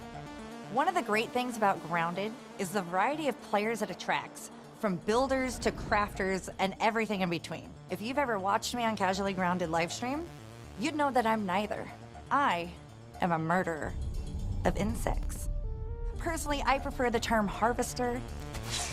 I love going out, hitting things, and bringing the materials like insect body parts back to my friends to use. This way, we keep progressing and playing together. We're also trying to make sure that armor and equipment are easily understood by the player, especially when they're playing co-op with their friends. It was really, really important for us to deliver on all of that for the bigger space and experience, because that was the only way we could truly support the feature the community has been asking for since the very first Grounded release. Mounts. Our mounts, we call them buggies, have an entire suite of moves and have their own special abilities and attacks. We really wanted the buggies to be an extension of the player in every way possible. And that meant making sure that buggies had unique and valuable abilities across all the core pillars of Grounded. So that doesn't just mean exploration and travel. That has gameplay implications for combat, crafting, and building as well. Just like how we wanted to expand on player playstyles throughout the game, we're going to make sure that every buggy that we add has its own personality. The Red Ant Soldier can enlist up to 2 Red Ant workers to follow you around and help you out. If you get into combat and you don't want to fight while you're saddled on your buggy, you can jump off and they'll fight right alongside you and provide support. The Orb Weaver buggies are a little less useful when it comes to general utility, like building a base or harvesting, but they're awesome when it comes to combat. Sure, their defenses aren't super strong, but they're heavy hitters. They're also super fast, and they have some great special abilities, like a Scream that allows them to stun lesser-powered insects, and the ability to shoot webs and entangle other creatures. So the Orb Weavers won't be your base-building buggy. You should use the Red Ant Soldier for that. But they're super fun for exploration and combat. Red Ant Soldiers and Orb Weaver Spiders will be available at game preview launch. There will be others in the future, but those are the 2 we're starting with. The connection that our Grounded community has with us is something we want to keep forging with the sequel as we make an even bigger game than the original. Pretty much from day one, we knew we wanted to return to game preview for Grounded 2.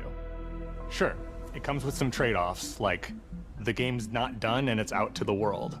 but there's so much value in building it alongside the community. Buggies change how you traverse and navigate the park. What we're doing with Grounded 2 is we're actually keeping zip lines held back so we can see how players engage with buggies, and then we can tweak zip lines to bring them back over time to really complement that buggy experience and make exploring the park far more fun. That kind of feedback loop helped shape the original Grounded, and we wanted to shape the design for Brook Hollow Park, archetypes, buggies, all of it. We also learned a lot from that first time around. One thing that stood out immediately, players blaze through our content, especially the story. That makes sense. Story, characters, world building, that's kind of Obsidian's thing. It's the flavor we bring to the survival genre. So this time, we're starting with a much bigger baseline. There's been an explosion at Brook Hollow Park. Chaos descended on a ceremony commemorating the 2-year anniversary of when 4 teenagers were miniaturized against their will. One of our favorite parts of the first game was watching the community uncover clues and spin up theories. This time around, we're leaning even more into that, and we'll be keeping a close eye on what our players discover and how they interpret it. Because you never know what might inspire us as development moves forward. We really started to hit our groove at the end of Grounded 1. We found that being open about what we were planning and then following through was key to building trust with the community. As a small team, we had to experiment with update pacing and scope, and what we found resonated the most with all of you were bigger, beefier updates, even if it took us a little longer to land. So that's the plan. Larger, more complete updates spaced out just enough so we can take your feedback seriously and make every drop count. You can expect in our big updates, new buggies, new biomes, new building pieces, all the good stuff. And we're launching with a public roadmap so everyone knows what to be excited about in the future. All of us at Obsidian Entertainment and IDOS Montreal are super excited about how close we are to letting all of you players get shrunk a second time and explore the all-new park on buggies in Grounded 2. If you're a returning Grounded player, we're really looking forward to you experiencing all the improvements. If this is your first time getting Tiny, then all I can tell you is that a world with an entirely new perspective and an entirely new feel awaits you in Brook Hollow Park. It's time to ride together and survive together.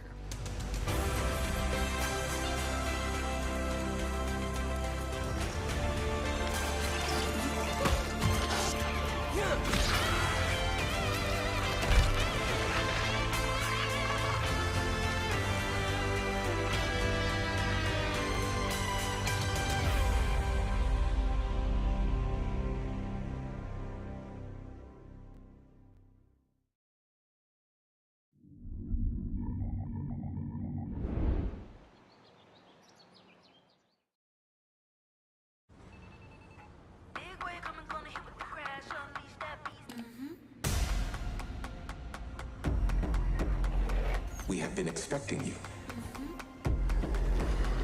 This is where it starts. We can change the world as we know it. Can you handle that? Let's do this. I'm in. I'm here to even the odds. Any objections? Here's to playing in the mud. And when we need their help, they send us a hero. Here we go. Please, follow me.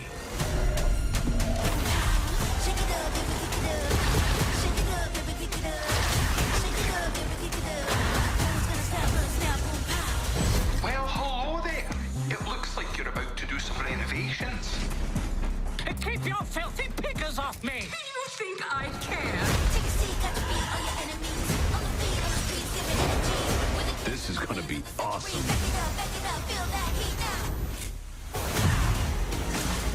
Mayday! Mayday! Code 1 to mission control, we're falling!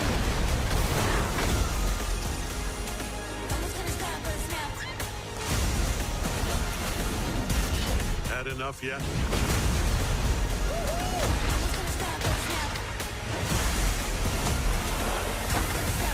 Form up!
Boa tarde, galera, sejam bem-vindos. Estamos aqui transmitindo, então, o terceiro e último dia do Summer Game Fest. E aí a gente já tá... Deixa eu só mudar aqui, agora sim. My Uncle Bertram did. Deixa eu só He worked on it for mudar weeks, aqui but o it just meu. turned out to be a cardboard box with some angry bees in it. He called it Deixa eu só... BTV, and it stung us. Aí. It stung all Daqui of a pouco, us. então, a gente já tá aqui. Acho que se eu fizer esse aqui... É melhor. Isso. Tá, faltando 2 minutos para começar o PC Game Show. Queria agradecer muito todo mundo que está nos assistindo aí no Xbox. E agora a gente então vai transmitir então o PC Gaming Show. Sound advice. Thank you, Jacob. But don't start shopping for parts for your own PC build just yet. You Tá bom? might be Só tô the lucky acertando aqui winner os of últimos the awesome custom detalhezinhos. PC Jacob and I are going to put E a together gente já right começa. here today on the PC Gaming Show. But first, we've got one more game to show you as we build our way to the end of our pre-show. If you're a fan of unlikely animal friendships, something tells me you'll dig the new trailer for Cappy Castaway. Aí tava num pré-show, né? Mas a gente tava, lógico, exibindo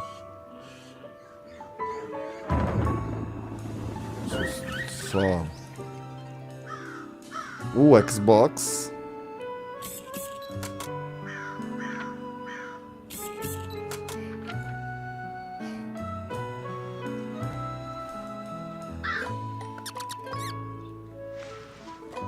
E aí a gente vai pro PC Gaming Show.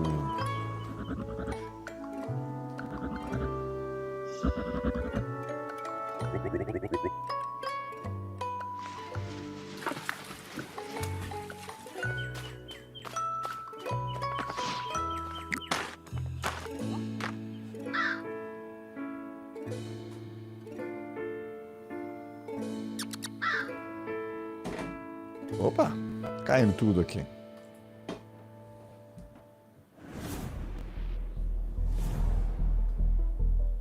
Faltando aí 30 segundinhos pra gente começar então o último dos eventos deste final de semana.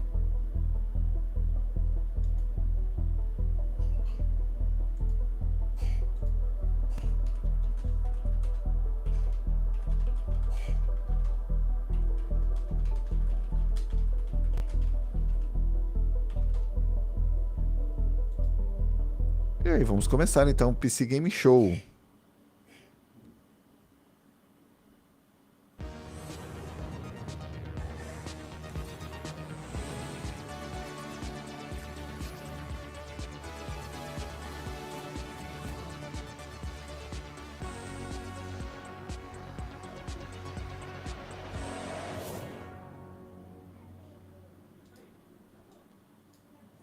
Hello and welcome to the PC Gaming Show 2025. My name is Sean Day9 Plot, and once again, I am thrilled to be here with you, showing you the latest game trailers, previews, and world-exclusive first looks at what's ahead in the world of PC gaming. But even more importantly, I'm delighted to be joined again by the co-host with the most, Mika Burton. Thank you, Sean. It is great to be back on the PC Gaming Show, especially since we're cooking up something extra special this year. As you can see, Sean and I are broadcasting today's show from a crucible of clandestine accoutrement. Oh, that's right. Here in our high-tech hardware workshop, we've assembled some of the finest PC gadgetry for some of the world's E aí, galera, alguma ideia do que a gente vai assistir hoje? What's from us? We've made headsets that double as wall-climbing suction cups. We've made keyboards that can turn into cars that turn into boats. We've also built a laptop that's a crossbow that's also a blunderbuss, and I'm afraid to touch it. That's how you know it's good. We made a gamer chair that turns completely invisible thanks to cloaking technology. Sean, the invisible chair never actually made it out of R&D. Well, that's what they want you to think. Regardless, we're in the process of using every ounce of our high-tech, top-secret, burn-after-reading black books engineering at our disposal to build what we call the Rig. Ooh. The Rig is a top-of-the-line AMD-powered gaming PC, and it could be yours. Because after we build it here today, we will be giving it away to one lucky viewer at the end of the show. But that'll happen a bit later. Right now, let's kick off the show the PC Gamer way with count 'em, three world premieres. E já começa com uma World Premiere. Dahlia, I know you're nervous about going home. But you're going to be fine. We don't know the state of the crisis.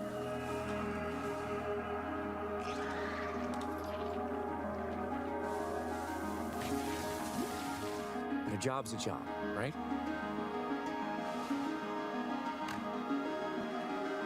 Get in, get out. Don't get sucked back in.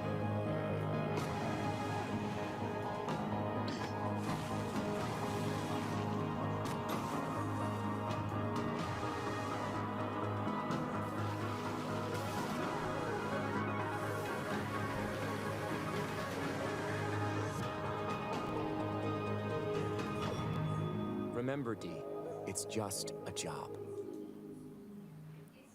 Ambrosia.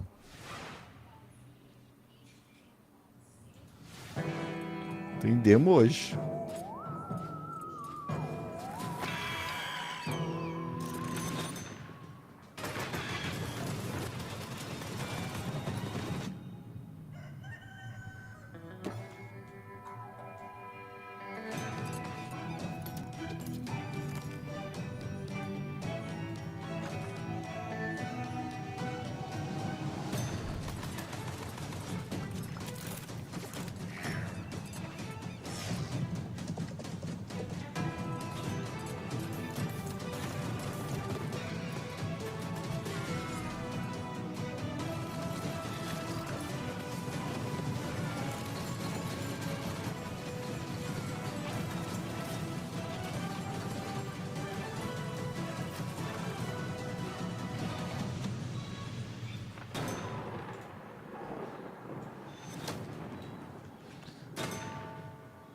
Aí, da Fireshine Games, novo jogo da Fireshine Games.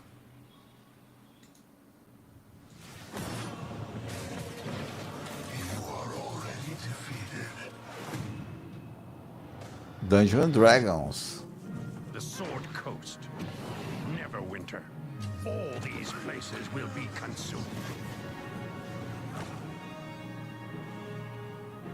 They call you the Shard Bearer, a piece of gifts laid within you. The only one who can help us defeating the King of Shadows.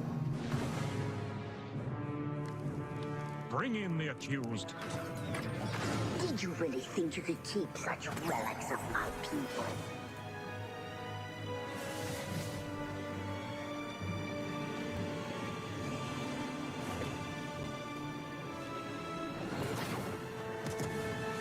None shall stand against us. You cannot stop me. Dungeons & Dragons. Pré-ordem a partir do dia Obsidian's 15. 2006 classic RPG, but it's all new and shiny again. Honestly, I'm calling in sick today at launches. Ooh, me too. I think my excuse will be food poisoning. I was gonna go with regular poisoning. Interesting. Go on. Well, I already have so many sworn enemies and even more unlabeled bottles in my kitchen, so it's entirely believable. You know what? You do you, my guy. In the meantime, let's check in with Frankie and Jacob about the rig. Thanks, Mika. I'm here with PC Gamer's managing editor of hardware, Jacob Ridley, and during today's show, we're going to be building an awesome custom PC. Even better, everyone watching will have a chance to win it for themselves. This PC will be a gaming powerhouse with an AMD Ryzen 9 9950 X3D, a Gigabyte Radeon RX 9070 XT, plus 32 gigabytes of Corsair Dominator Titanium DDR5 RAM. We're also throwing in a Corsair K70 Pro keyboard, Asus ROG Swift OLED monitor, and a Corsair Nightsword RGB mouse, all handpicked by Jacob. We didn't forget a thing. We're even including a mouse pad. That's where your mouse lives, sleeps, and entertains other mice. Let's get to work. Hey there, PC Gaming Show. Check out this next trailer. It's fabulous. Fresh tracks, or I will get you. How do you stop that which never ends? In the endless, no two journeys unfold the same way. Come, Eita, mas ó. by the fire, and hear the tale of Norwind's greatest champion. Ah, que legal. Um musical, ó. Mais um musical, né? Vários musicais sendo apresentados.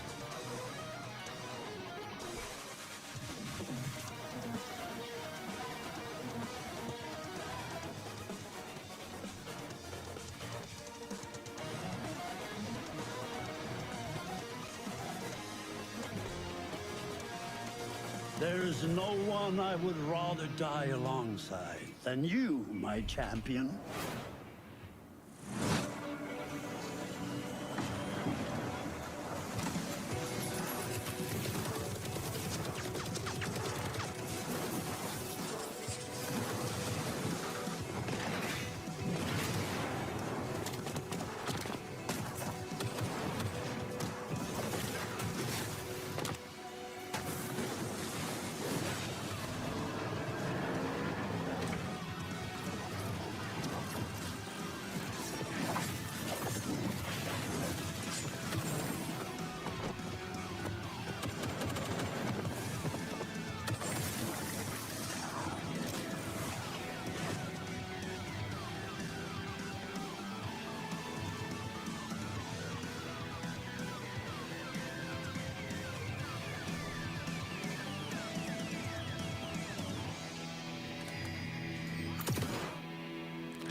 Terminal Brigade.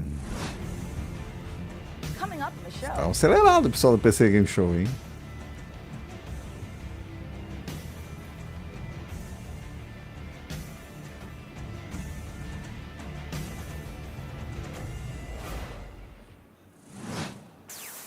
Oh, ratatapum.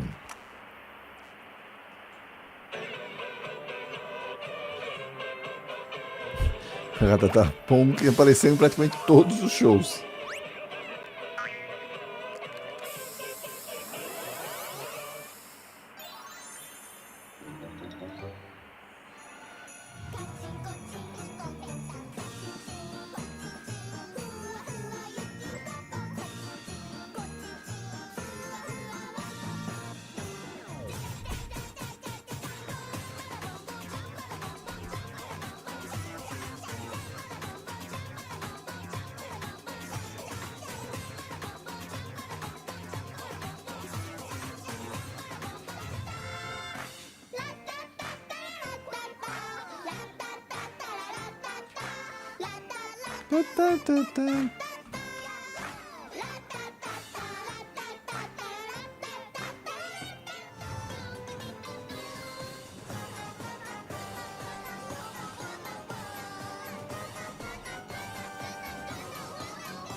Ah, tô achando que esse jogo vai ser muito legal.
Moon Mintro.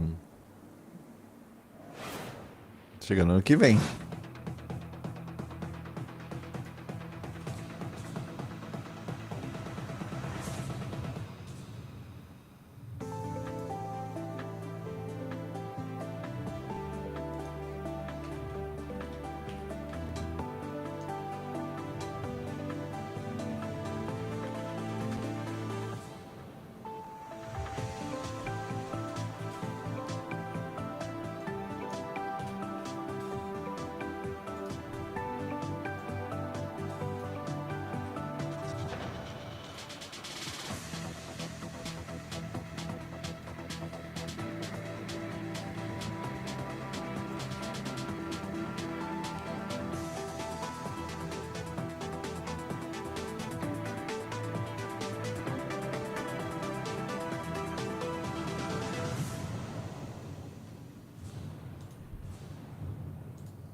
Boa tarde, Jefferson.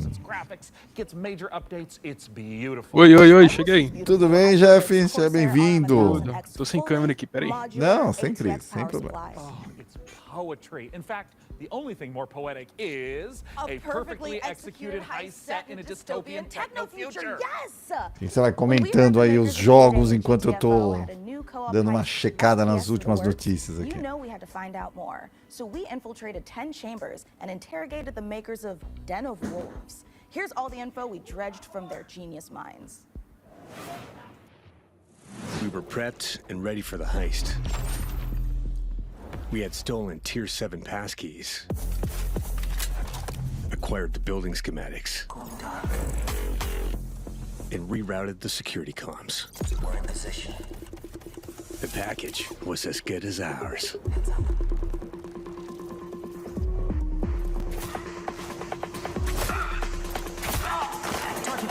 Every variable accounted for, but we fucked it up anyway.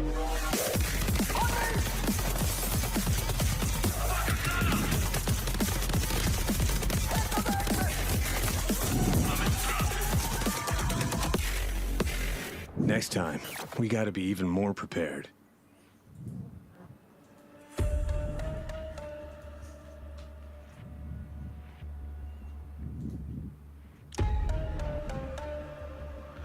Oi. Seja bem-vindo, Jeff. E a AMD que acabou de anunciar as APUs Z2 Extreme, né, para os portáteis. Ah, é? Agora o negócio promete, viu? Ai, que legal. Aí você vai comentando. Jeff, eu vou pedir pra você ir comentando enquanto isso. Pode comentando, não tem problema. Só tô dando uma adiantada aqui que da Xbox lançou bastante coisa. Eu tô colocando algumas coisas no nosso site lá. Lembrando que o Xbox anunciou, então, seu portátil. Junto com a... com o ROG, né? Vai se chamar ROG Xbox Wally. Não, ROG Xbox Ali. Perdão. Ali, eu sei, desculpa, eu que tô fazendo tanta coisa. Foi anunciado agora é oficial. The big difference is, of course, the sci-fi area, where we can play around a lot with design. The freedom we have with this sci-fi space is a bit terrifying, actually, because you can go nuts, basically. We've actually told ourselves to not try to over-design stuff, but not limit us creatively. So designing the Midway City from the start, we knew we wanted big mega-structure buildings to actually place our levels within and be free of how big levels. A galera que tá nos assistindo aí, não esquece de deixar um joinha no vídeo. You want to look out at the city and see, like, okay, so this is que ajuda muito a gente. And it works.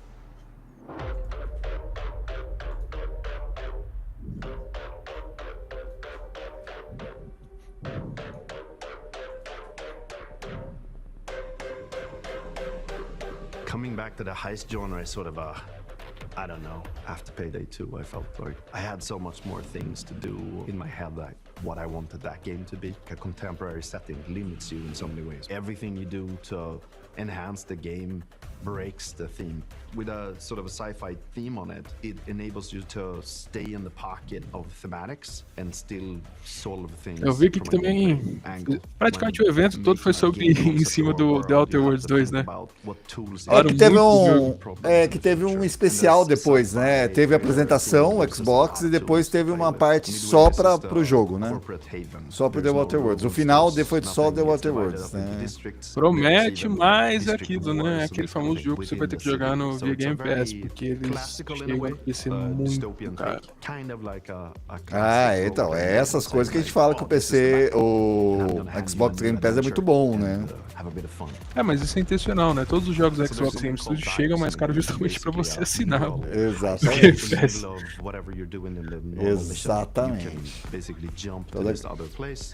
E pra quem tem PC aí, Mortal Shell tá em promoção nesse exato momento, R$2,84. É bem barato você ter esse jogo, gasto. Mandei o link aí pra você. É que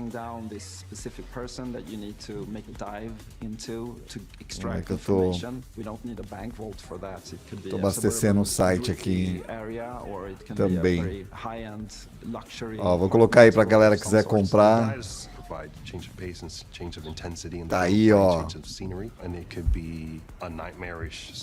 Pode tá o link aí pra galera comprar aí o joguinho. Joguinho por R$2 é uma beleza, hein?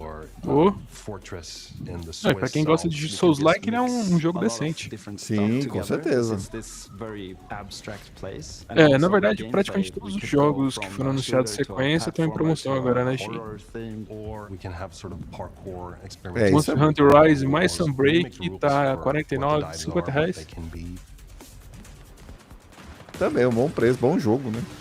Porque agora já tá um pouquinho passado, mas é um bom jogo. I'm a psychology-driven game designer to a large extent because we want to motivate you to keep playing and also like what are essas barrigadas aí que me arrebentam, saca, na conferência da PC Game.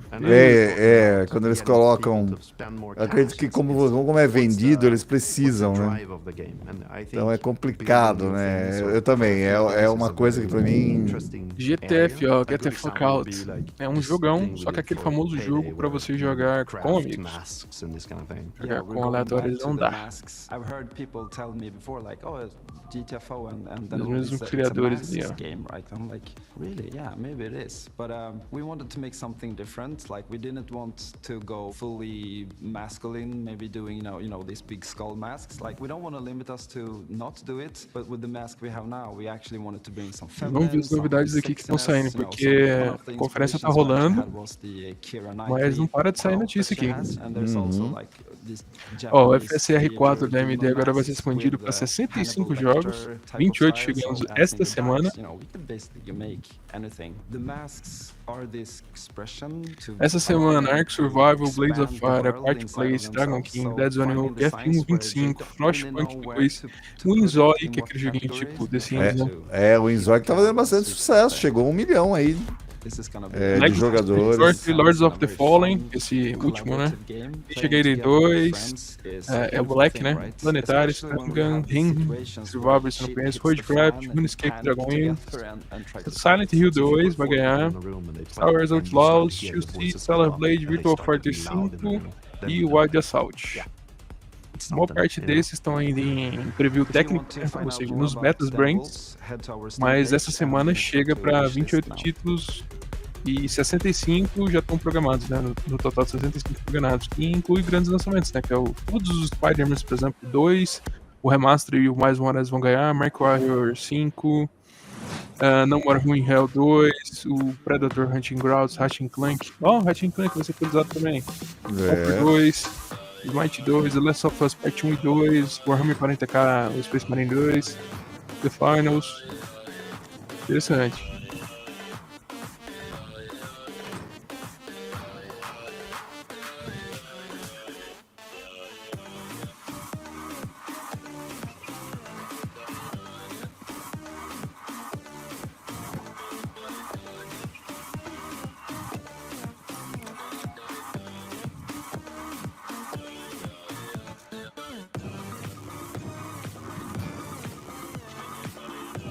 Sobre o PC, né, o Xbox Ali, na verdade eles, além do design, né, que lembra muito o controle do Xbox, eles estão prometendo um Windows mais tunado, né, pro console portátil, para você navegar só pelos analógicos, sem precisar usar o touch.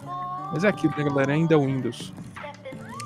Então, era isso que eles estavam comentando, né, que eles até pararam o desenvolvimento do verdadeiro portátil que eles estão querendo lançar daqui uns 2 anos, mais ou menos, para se concentrar no Windows, para esse portátil agora, porque parece que o Windows não estava muito bom, assim, não do jeito que eles queriam, e aí eles preferiram, então, dar uma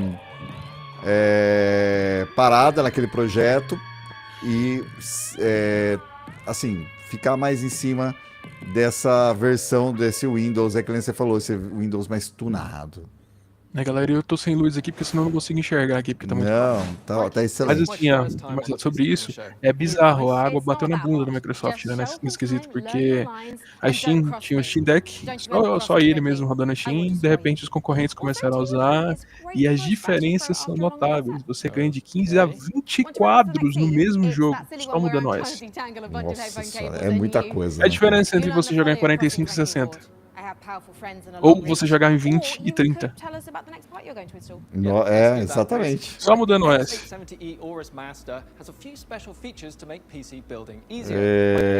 Galera, então a gente já tá abastecendo lá o site com as novidades, tá?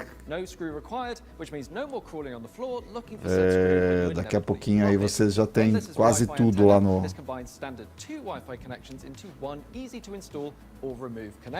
No need to screw anything in. Lastly, if you want to disconnect your GPU, hit the button in the corner and pull it out. Job done. Legal. Eles mostraram uma placa-mãe nova, né? E ela é toda plug-in. Ou seja, você aperta um botão e ela ejeta os cabos. I'm happy, the team is happy, and our boss is happy. And the players, well, they seem happy too. Our 1.0 launch is fast approaching, so here's where we're at.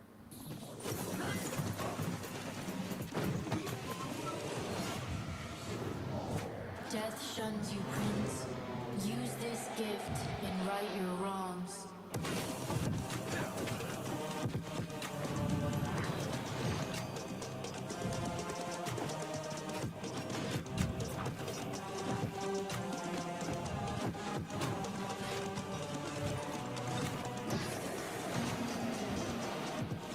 Mas ali, eu perdi a conferência da Xbox, eles anunciaram alguma coisa sobre os jogos do 360 vindo pro PC?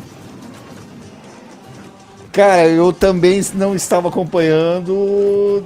Deixa eu dar uma olhada aqui. Eu já te falo. Porque é o seguinte, isso é reportes, né? Vários usuários estão reportando que o aplicativo, né, do Xbox no PC tá listando alguns jogos na biblioteca como jogos de PC, jogos 360. E gente com 360 ou com One falando que alguns jogos estão listados também como suporte a PC. Pode ser também alguma coisa futura, né? Por enquanto não tenho. Por enquanto eu não tenho nada, não. Eu também procurei aqui nada. A realidade, eu tô procurando. A assessoria de imprensa da Xbox Deixa a desejar. Deixa a desejar, cara. A gente tem que caçar coisas pra soltar no ar, infelizmente, tá, galera? Eu lamento em ter que dizer isso, né? É muita dor no coração. Eles anunciaram um jogo de luta, né, do Invincible. Então, e eu tô procurando, tentando caçar aqui as coisas que saíram e... Vamos ver se aqui eu consigo.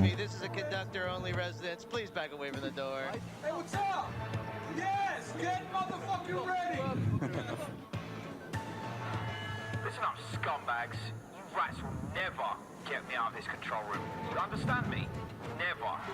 Car key. Bro, let's just flush him out. I'm tired. Do it. Run. Move, move, move. Hull compromised. Please evacuate the train. Eles anunciaram aqui que o Silk Song vai chegar junto com o Rogue Ally, né? O Xbox Ally. Eu não vi ele aqui no anúncio. Hollow Knight Silk Song vai sair esse ano, mais tarde, e vai ser junto com o lançamento do Xbox Ally. Show de bola. É o tipo de jogo perfeito pro Port Touch, né?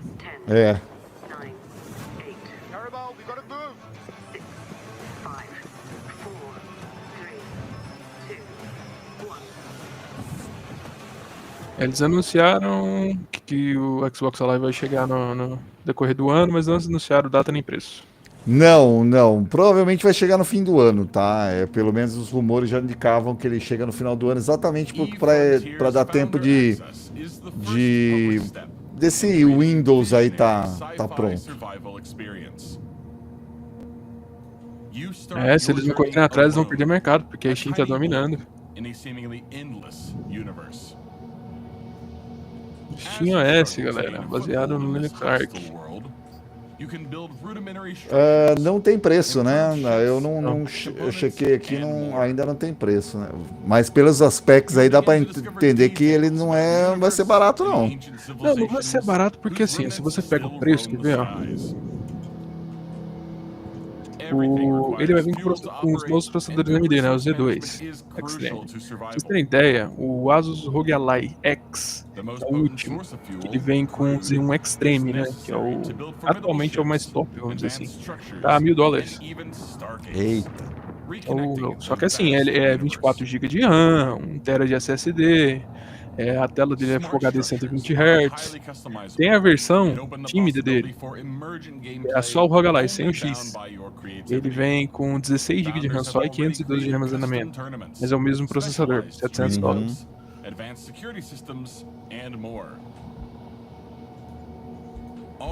Aí é aquilo, né? A pessoa tem que pensar se ela vai querer um laptop, um PC ou um Nintendo Switch, né? Porque por esse preço. Verdade. Isso aqui é mobilidade. CCP really knows how to make the destruction of the universe look kind of beautiful. I'm honestly looking forward to being ambushed in the depths of space in Eve Frontier. But if you're like me and the thought of being caught off guard is a no-no, just head over to the PC Gaming Show Steam page and you'll find every single game we're showing today in one convenient spot ready to be wishlisted. So no scary surprises. Absolutely. And now here's a look at some of the great games from puzzle publisher Astrological.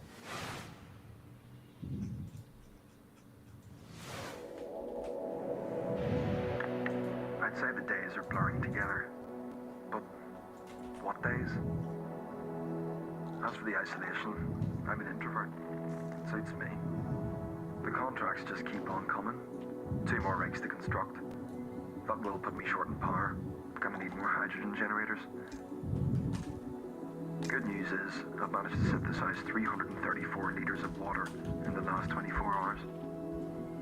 Now they want 200 liters of ammonium hydroxide. Rewards are good though. On completion, we'll finally acquire an electrolytic producer. And with all that methane on level 2, that means methanol. After that, despite the fact no one really knows what's down there, I push on and keep going deeper. Interessante, hein? Keep going deeper. Skyride. Chegando ano que vem. Welcome to Matsuzawa Manufacturing Factory Number 1. Tem uns jogos assim, meio conceituais que chegam pro PC que é sensacional. Então, esse é o bom do PC, né? Do PC Game Show, né? Você tem umas coisas mais... que eu acho mais legal dessa parte de... você quer coisa mais nova? Com certeza o PC vai experimentar primeiro. Isso vai servir de cobaia. Não tem jeito. Né? Ué. Olha que legal, velho, pra você programar aí a linha de montagem.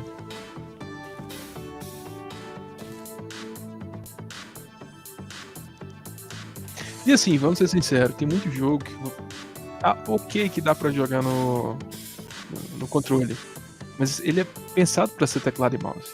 É igual jogo de estratégia. Jogo de estratégia, poxa, o mouse é uma comodidade pra você selecionar, clicar. Não tem como. Jogo clicker também é mais tranquilo. Desculpa, entrou fui eu aqui. Não, você tem toda a razão. RTS jogar no coisa não dá, né? Tanto que não tem, né? Não, até tem, os caras adaptam, mas eu mesmo tentei jogar o Company of Heroes no Switch, né? Não dá, não anda.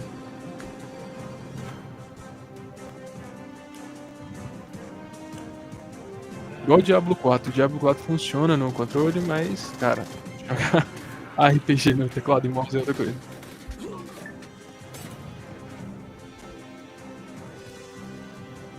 Esse aí é o Minecraft Voxel Voxelcraft.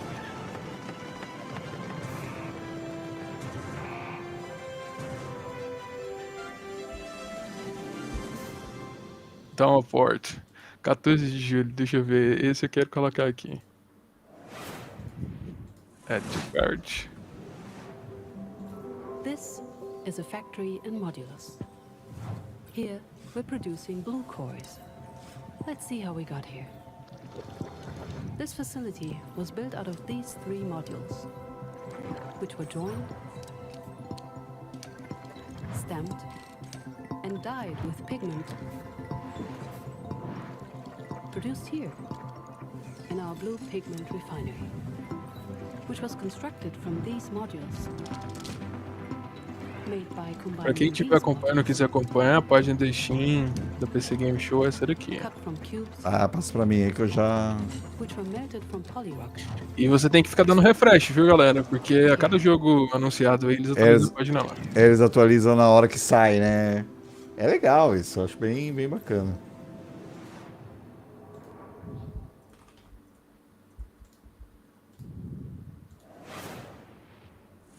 So, Jacob, have you got any quick PC building tips you can share with our audience? Here's one. You know when you accidentally drop a tiny little screw into your PC case and it just disappears? Oh, yeah, I hate that. Do you have some cool hack for quickly finding it? Nope.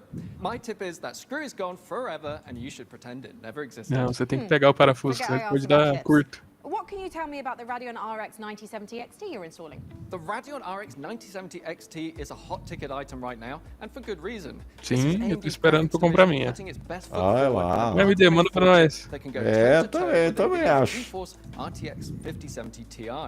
If you're worried about running out of VRAM, don't be. This comes with 16 gigabytes of GDDR6. That's plenty for gaming at 4K. Plus, it supports FSR4, the latest version of AMD's upscaling technology, to help your frame rate. But what I like about it most is how easy it is to undervolt. This lets you run it with less power. De instalar também, né, galera? Não usa aquele conector maldito de 12 pinos lá que a Nvidia fez, que pega fogo. Caramba, meu, que coisa. E aí pega fogo. Eu sei. É o seguinte, a MSI fez porque eles falam, não, é porque tá pegando fogo porque vocês estão instalando errado. Porque vocês não estão colocando o pino até o fundo. Aí a MSI pegou o conector e pintou de amarelo. Então eles falam lá, enquanto você estiver vendo amarelo, tá errado. Saca? E quando você pluga ele completo, a pontinha amarela some. Tá pegando fogo também de todo jeito. Claro que não são muitas, né, galera? Nosso próprio editor aqui, o Prato, tem um 4090 que usa os conectores. E que ainda não explodiu, ainda não pegou fogo. 1 ou 2% pegar fogo, pode ser a sua. E aí? Não, e outra, né? Vamos ser sinceros, né?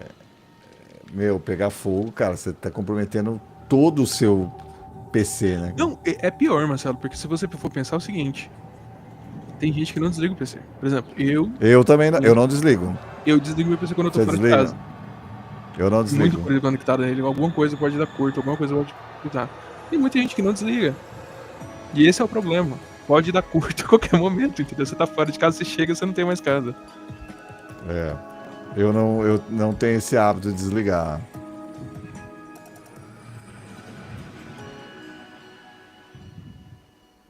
Generation Exile. A demo já está disponível.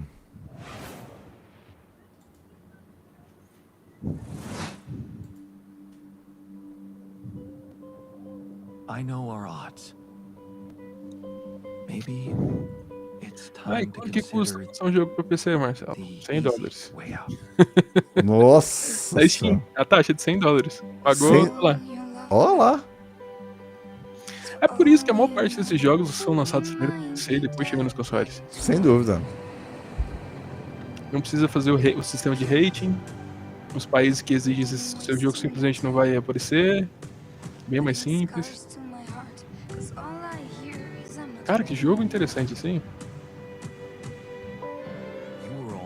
Tá me lembrando do The Solos Project. Ah não, agora é um motivo. Parece que a pessoa tá fazendo como fala? Uma fisioterapia, né? Tá. Então a gente vai ter a parte de exploração e a parte de gerenciamento básico, do jeito? Ou não? Eu achei que o jogo era em terceira pessoa. Aí. É? Não.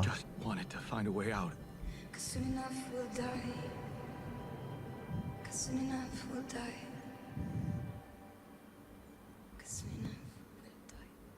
Ah, é um jogo... O Walters já...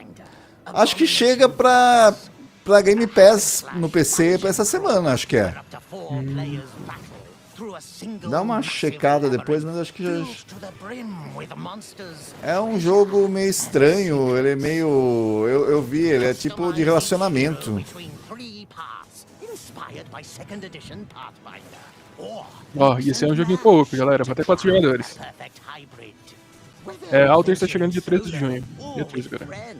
Switch between the party's heroes on the fly to unleash almighty combo attacks to annihilate the forces of darkness.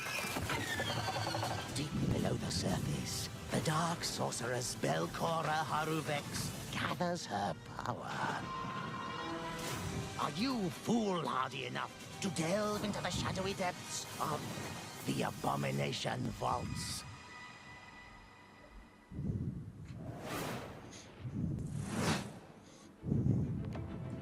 Aqui tá falando que o The Alters é um jogo de sobrevivência, construção de bases e estratégia. Still taking up the challenge of a double life. Torn between one endeavor and another. Two sides of the same precious coin. In one life, you brave dangers, while in the other, you put your skills and hustle to the test. To grow your store. As you chase that vision, you may pause and wonder, is this pursuit more important than its destination? That answer lies within you, little merchant.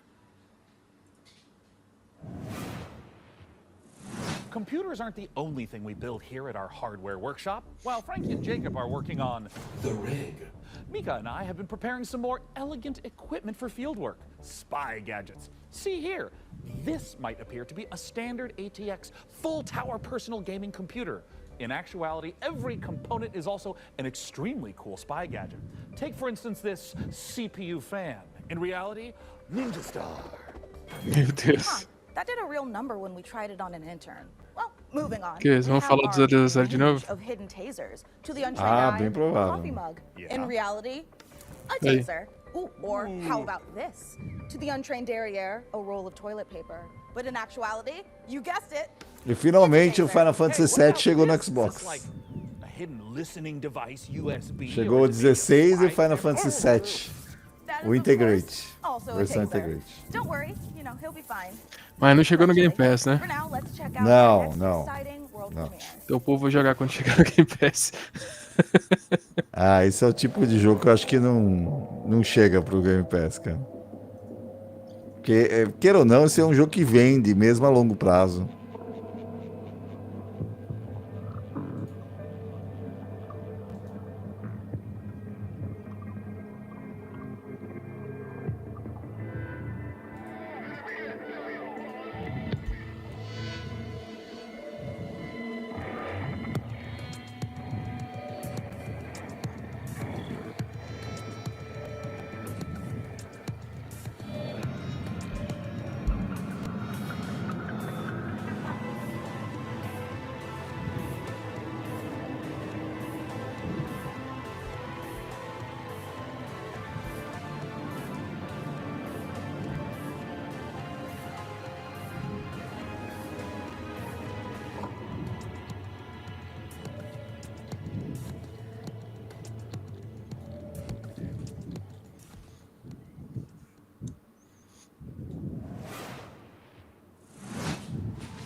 Your safety is your own responsibility. Sharing a roof with someone, make sure they're humans. Check their eyes and teeth. An overlooked visitor will kill you.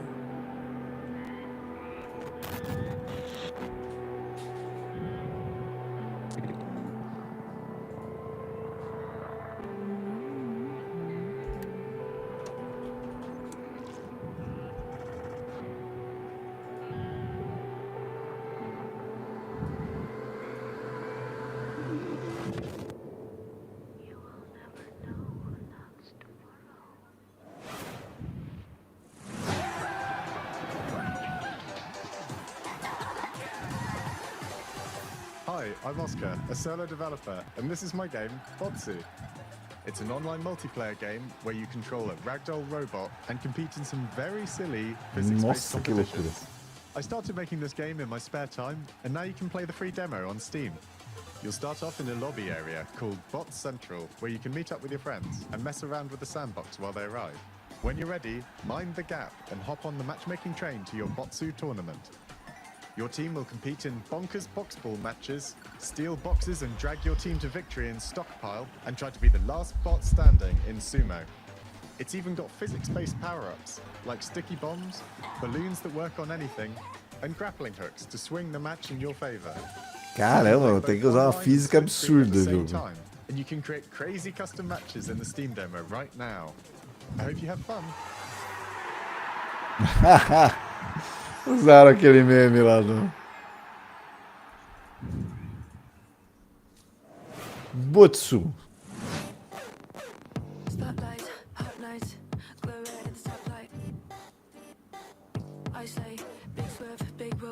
Um comercialzinho da AMD.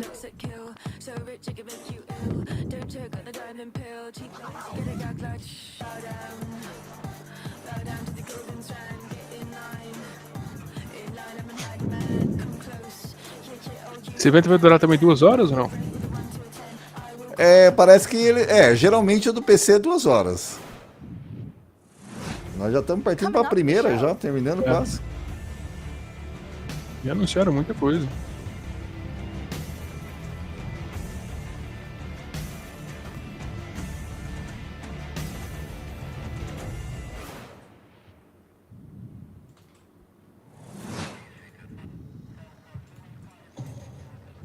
Ah, No More Room in Your Hell 2. Isso é um jogão, galera. Olha lá, chegando em julho, hein?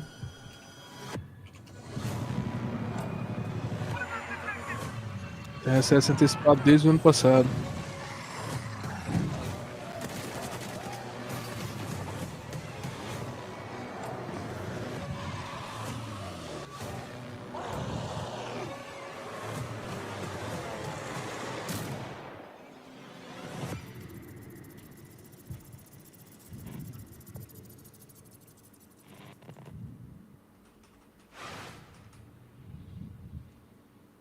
Mais uma World Premiere.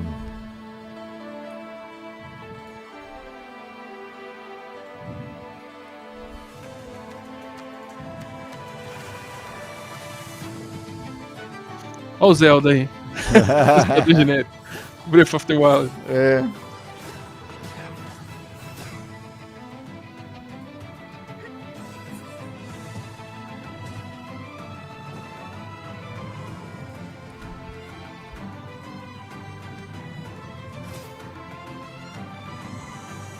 Vai ser um MMO pelo jeito? Ou não?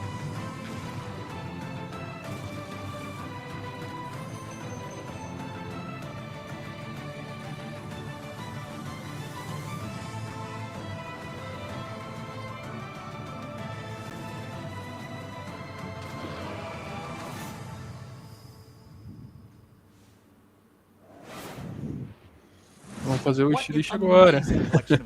Already seen. Mika, we are really turning up the heat this year. We sure are. Mika, what is that? Oh, it's thermal paste. Oh, wait, let me guess. It doubles as like a plastic explosive, or maybe it's a potent tranquilizing gas, or is that just like another taser? No, it's literally just thermal paste. You know, it transfers the heat from your CPU to your heat sinks to avoid overheating. Oh. Plus, it is an amazing cookie filler. It's like forbidden icing. Mika, you can't eat thermal paste. Of course you can, especially not with milk. Okay. Okay. Let's check in on that build again. Can we put it in the computer? Absolutely not, but I'm certainly going to try. Before we get ahead of ourselves, what kind of CPU is this puppy working with? It's with no small amount of envy that I say this. We're equipping the rig with an AMD Ryzen 9 9950 X3D processor. Put simply, this is the fastest 16-core consumer CPU money can buy. It combines the best parts of every processor ever made. The power of a 16-core monster for tough jobs, check. The gaming chops of second-gen AMD 3D V-Cache tech, check. This beast can work as hard as it plays, and it plays in a completely different league. It's the best processor in the world for gamers and creators, for gaming and for everything else. It's a beauty. If I wasn't putting it in the Comercialzão da ring, I'd AMD, be hein? tempted to walk out of here with it Oh, myself. não tem concorrência, né? Então tem Gaming courtesy of voltar a PC fazer Gamer processador and bom. AMD. Indeed. So, Plasma Globe? Plasma Globe. Looks like things are coming along perfectly with the rig. Which is perfect because right now we've got another exciting world premiere to show you from our friends at Fail Better Games. World Premiere.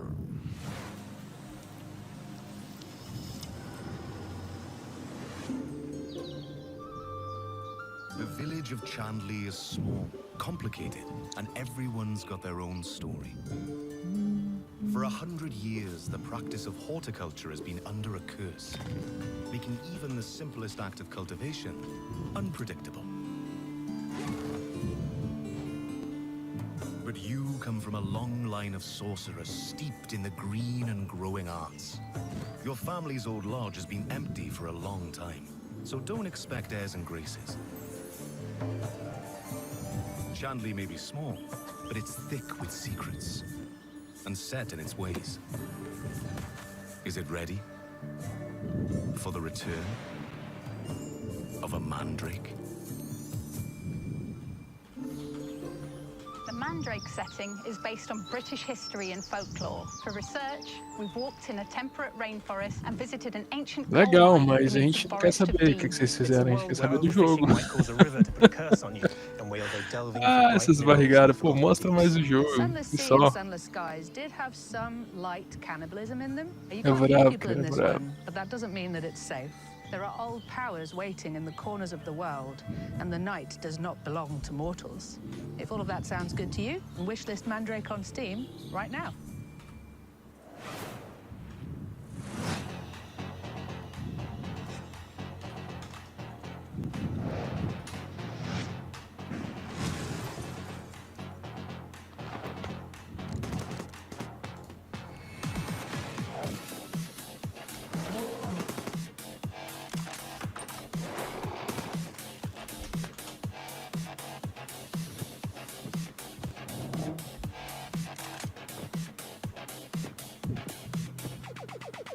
Pizza Bandit.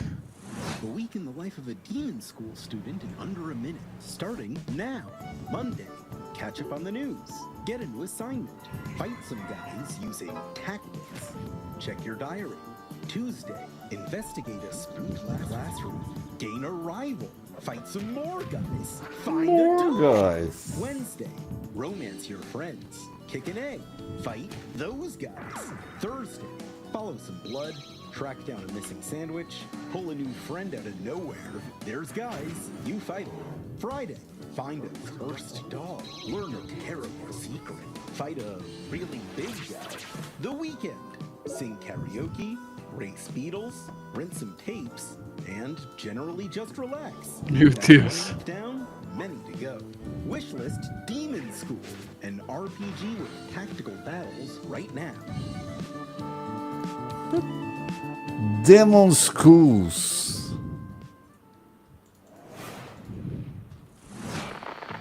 Congratulations on your assignment. You have been selected to oversee a caretaker deployment in Sector 43A. This video will introduce you to your unit and its sacred directive, the preservation and propagation of the human species. After global hydrosaturation, Earth became uninhabitable. Humanity moved to orbit, but reproduction in space proved impossible. Moses responded with the Human Seed Program. Cryogenic embryos are grown to maturity in surface-based Lazarus pods, then transferred to orbital colonies for immediate workforce integration. Your caretaker unit manages every step. Retrieval, growth, É uma notícia que todo mundo estava querendo saber, né, sobre Outer Worlds. Não foi falado nada sobre Nintendo Switch 2, tá, galera? É, o primeiro chegou no Switch depois, né? Então pode ser que daqui a uns meses chegue, depois do lançamento. É, que algumas pessoas tinham falado, talvez, né? Quem sabe. Não, não foi dessa vez. You're A Nintendo que tem essa prática ruim, né, de não disponibilizar muitos kits de desenvolvimento pra galera. Então tem muito desenvolvedor indie que tem até jogo de sucesso, que tem que pagar pra um terceiro portar o jogo. E aí demora. Wait a second, did you get into my thermal paste stash again? I prefer the term computer hummus.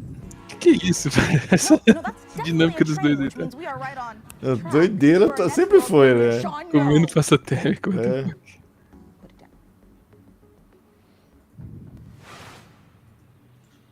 Tô terminando aqui a matéria do Rogue Xbox Ali. Daqui a pouquinho já tá lá no nosso site. Agora eu tô chamando só de Xbox Ali. É mais bonito, né? Fica mais bonito. Tô só terminando.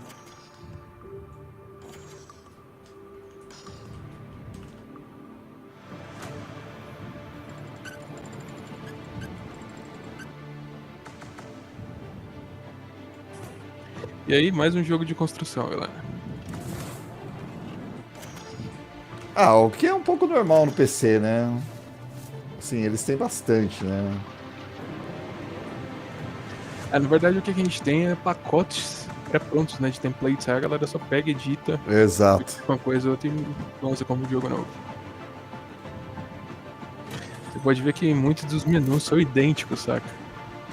Muitos dos bugs também são iguais. Mas o conceito desse é você ficar sobre trilhos.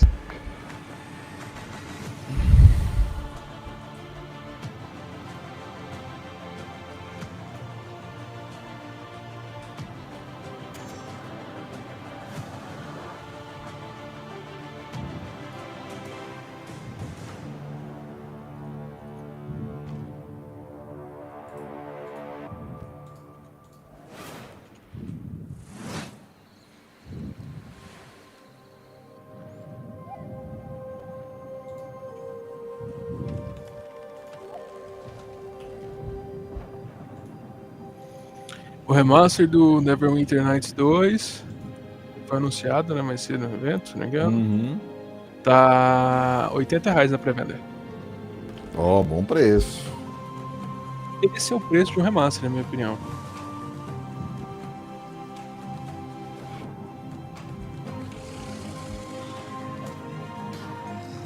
Inclui todas as expansões, suporte para hardware mais novo, inclui controle via... suporte a controles, né, galera?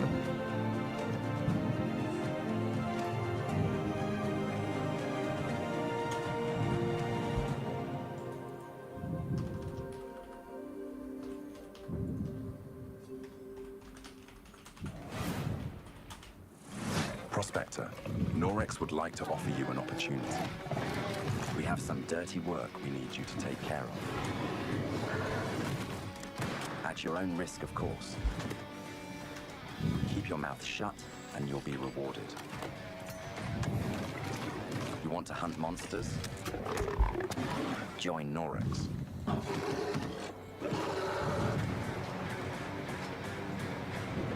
And don't ask questions. Tá bom, não vou fazer perguntas. Esse aí eu sei qual que é, cara. É dos caras que fizeram o joguinho de rally lá. Eu tava esperando esse jogo, cara. Poxa, qual que é o nome? É um verdadeiro... Se não me engano, dos criadores de Art of Rally. Eu acho que é esse jogo, eu tenho quase certeza. Que é off-road desse jeito, hein? Nossa, tem até negócio de guerra. Não, não é esse jogo, galera. Confundi. Garbage Country. Não, não é esse jogo, mas é muito semelhante. So, you're good at building PCs, but can you build other things? Like a car? No, Frankie. I can't build a car. What about like a winching system? To pull something heavy out of, O dos criadores de Art of Rally é Over the Hill. Maybe I could put together... Let's say a car was in a lake and you needed to winch it out. Could you at least build a ramp to make the winching a bit easier? Is that something you want to tell me? I drove your car off a ramp and into a lake. But I only did it to put the fire out. My car was on fire? There is no point in jumping a car off a ramp if it's not on fire. Is there any good news to this story? Yeah. Just check out this ramp. You should install these before you start shopping for a new car. Oh, that's the Corsair Dominator Titanium DDR5. This kit is perfect for building an all AMD Ryzen build at 6,000 mega transfers a second and with low latency. However, we've also stuffed something special here, a light enhancement kit. That's a pair of dummy sticks that look the part but don't actually contain any memory chips. This is a great solution for an AMD build, as it means you can stick to the more reliable slots on the motherboard, 2 and 4, while looking the part. It also pairs nicely with our Haven 420 case, which offers thermal optimization through its central GPU airflow that sits within a dual-chamber design. That sounds like the perfect hardware combo for anyone looking to frag draw cards, explore endless dungeons, or simply stream with friends. But while you're out there updating your part picker list, why not check out this exciting upcoming game?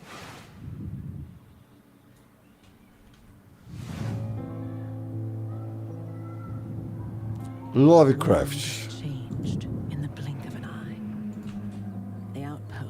We hope to find salvation has stopped responding. We found it abandoned, all in ruins. Now we have to find out what happened and rebuild what's left.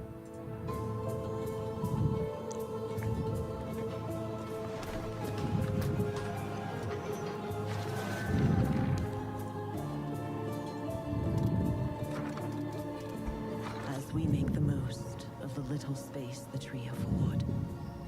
We live under a constant threat from the fog. Not an ordinary mist that we knew before. Detalhe sobre os Xbox Ali é que você vai poder fazer o que o Portal faz. Você vai poder jogar remotamente pelo seu Xbox também. Tem essa opção. Não, mas esse é o problema da Microsoft em lançar um console portátil. Porque tudo que como é que fala? Que a gente faz no Windows, você faz no console. Isso que você tá falando já é uma feature do Windows 11. Inclusive, quando a gente jogou The King of Fighters 15, né, pela primeira vez, eu acessei o Xbox daqui, o que tava lá na casa do salto, se não me engano. Exatamente. A Microsoft tá virando a Apple, mais ou menos, anunciando feature que já existe há muito tempo no sistema novo. Meu amigo, o mundo não tá fácil pra ninguém, meu amigo.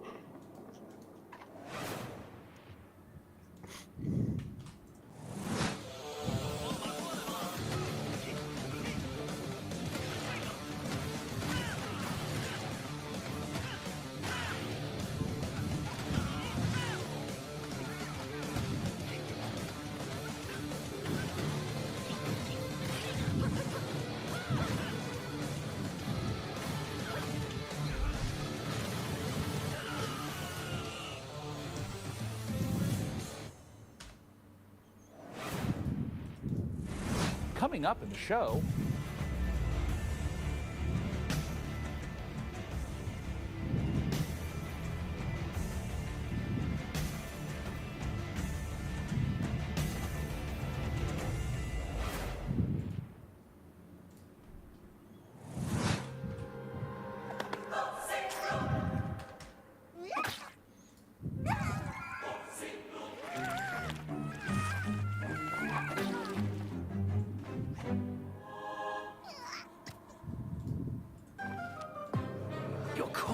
waiting for prophets to lead them.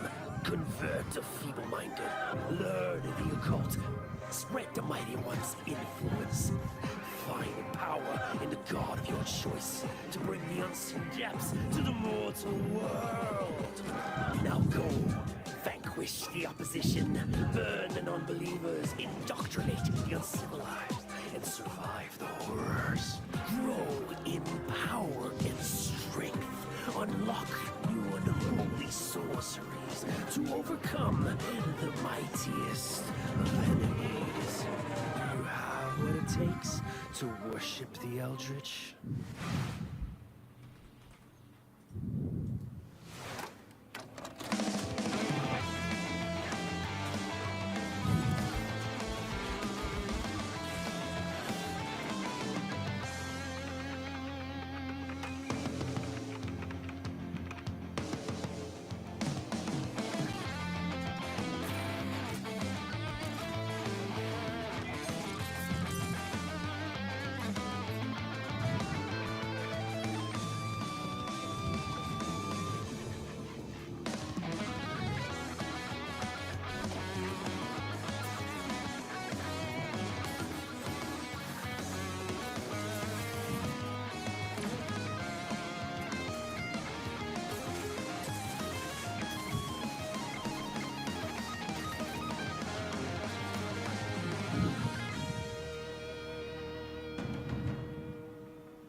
After almost a decade, Muse Games is bringing us a follow-up to the airship combat game Guns of Icarus. Now, as with all professions, our work as gadget-crazed weirdos would be impossible if not for the laser watches and ejector seats of those who came before us. We stand on the shoulders of giants. Crafty, unhinged giants. Which is why I am pleased to present, in an attaché case full of throwing knives and tear gas canisters, the latest intel on Bond. James Bond. So we sent our secret agents to see what's happening at IO Interactive.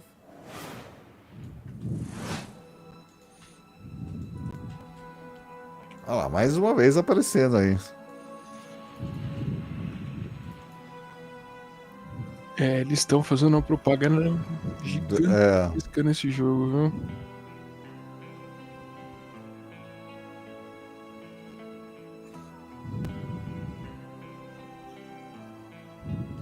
When things got together and we figured out that we were going to work on such a legendary IP, we're very, very excited.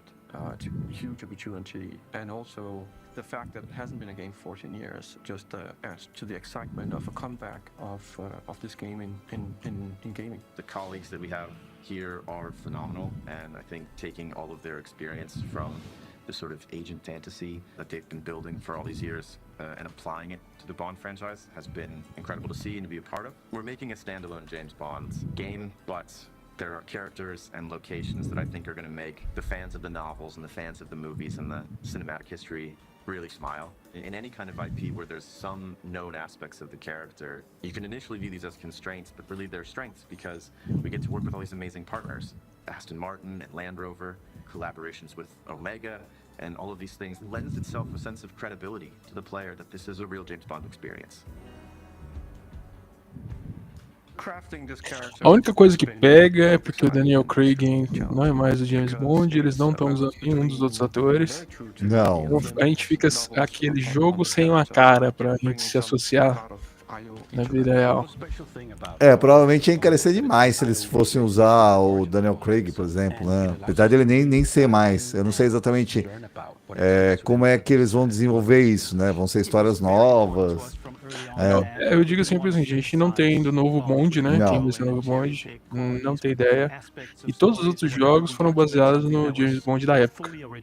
Então todo jogo tinha uma face pra você se associar. E era a voz do ator, era o ator que fazia. Então é meio complicado. Vamos ver se o jogo vai ser bom ou não, né? Eu tenho medo só de ser só uma versão do Hitman com skin de James Bond. Todo mundo, né? Também tenho esse medo também. Somewhere between a naive, not yet worn down, principled young man, and then that journey onto this hard-hitting, colder guy that we might recognize. That space there was really inspiring to us. He is very true to his North Star and his values.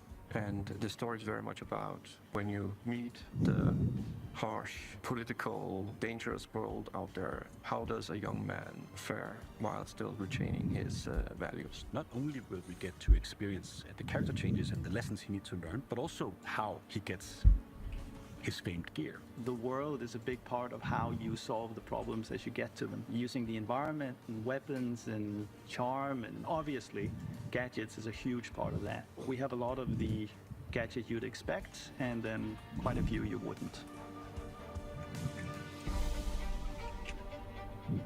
So our long-time fans from our Hitman franchise can expect to recognize some of these core elements from our interactive in our James Bond game. A really core aspect of this game is what we call creative approach. And it has to do with standing outside a lavish location. We're going to give you an objective in here. You absolutely need to be able to do that in a bunch of different ways. But I think the biggest difference is that you need a lot of patience to play Hitman. You need to be sitting there seeing the patrol. He goes over there and he likes wine and you overhear that thing. But Bond, he can also just walk through the front door. I'm actually just going to go and talk to them. I'm just going to go punch him right now. If you're a James Bond that wants to crouch along, you know, the covers and be careful and all that stuff, that's your Bond and that's fine. But we've crafted a game that has a lot more forward momentum. Spycraft is part of our DNA. However, in terms of Bond, there are two key differences. The agent we were working with before, he is an empty shell, right? He's a chameleon, whereas just Bond is very much a personality. A big part of the fun of playing the game is to see what he'll say. because he always has something great to say that you wouldn't have thought of. His quick wit and talking your way into and out of trouble is a big part of the core loop as well. E aí vem uma coisa, o James Bond sempre foi calado, né? Sim. Ao que tudo indica, eles pegaram um ator que é meio que comediante, então ele vai fazer muita piadinha sem graça. As piadas do Marcelo. É as minhas. Inclusive, estou dando assessoria para eles. I think it's safe to say that we're dialing the action to 12 on this one. We wanted a physical bond. We wanted fighting to be visual. A matéria do novo Rogue Xbox Ali já está lá no site. Free flow combat where you're fighting multiple opponents at once. You can grab them and punch them and throw them into each other, use the environment. We really did strides and upping the dynamism, the kinetic feel of the combat, be that the melee combat and shooting and the seamless in and out between that is very, very exciting. We as a studio and as a team have involved a lot to do top class action, spectacle moments and spectacle situations, all interactive. The situations you get into are absolutely wild. It's because that's the 360 experience that our fans deserve and expect from a Bond experience. And we've really pushed our engine to sort of bring on this higher level of spectacle and fidelity to the game. This production has pushed our internal tech beyond. Os caras estão falando mais do jogo do que falaram no showcase deles. Pô, eles passaram o showcase deles aí 5 minutos e acabou. So take everything we know, but also evolving with technology to deliver an experience that is more advanced than we've ever done before. This has to be a larger-than-life action adventure story, and that's what we've delivered. But it's always with character at its center. There's never action for action's sake. It's because it leads to the next thing. It's because he needs and has to do this in order to succeed. Having worked on Hitman on and off for 20 years, this is the combination of all that work, all that skill, all that practice, coming together and finally seeing the ultimate spy fantasy come to life. Nossa, ele tem muito cara do Tom Holland, né? O personagem principal. Pior que tem.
Goblin America, chegando esse ano ainda. When the world ended, we shielded our city. Safe but trapped, we endured.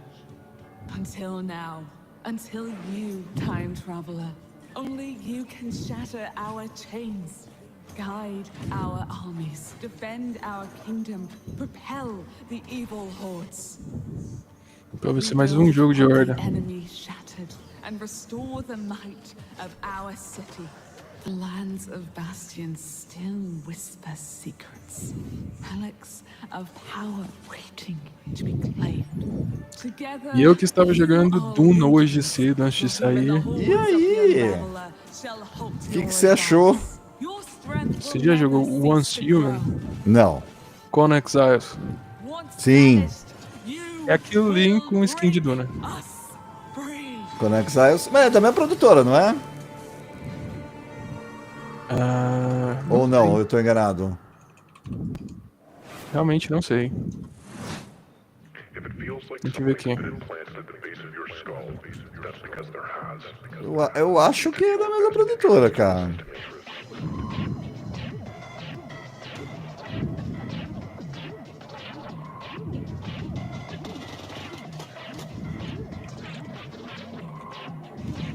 Mas é idêntico, o loop de jogo, as features são as mesmas, só muda a temática.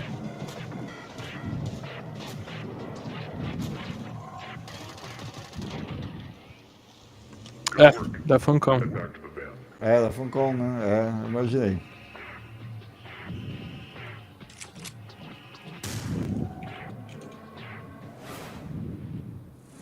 As you can see, we are running a fine-tuned engine of gaming goodness. Oh, speaking of, Sean, what's going on with the rig? Let's find out.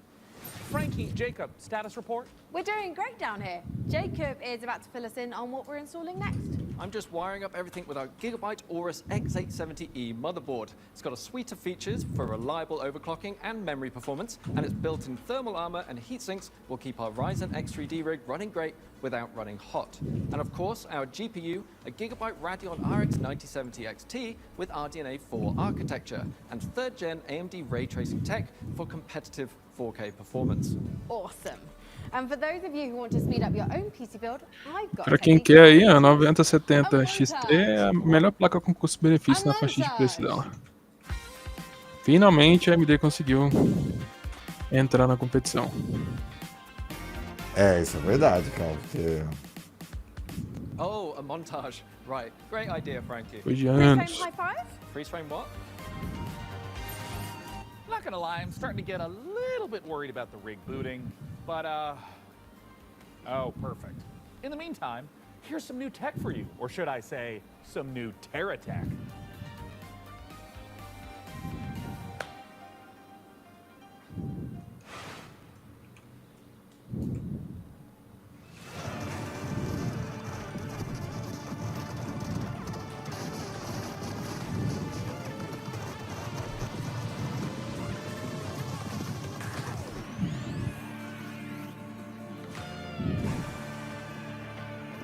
Olha lá, mais um jogo de construção ali. Lego. E de Horda. Depois que o Vampire Survivor fez o sucesso que fez, virou febre. Todo mundo quer copiar. É verdade.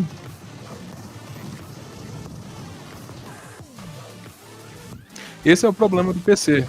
Como a gente não tem um controle de qualidade, qualquer um que tenha $100 pode subir um jogo na Steam.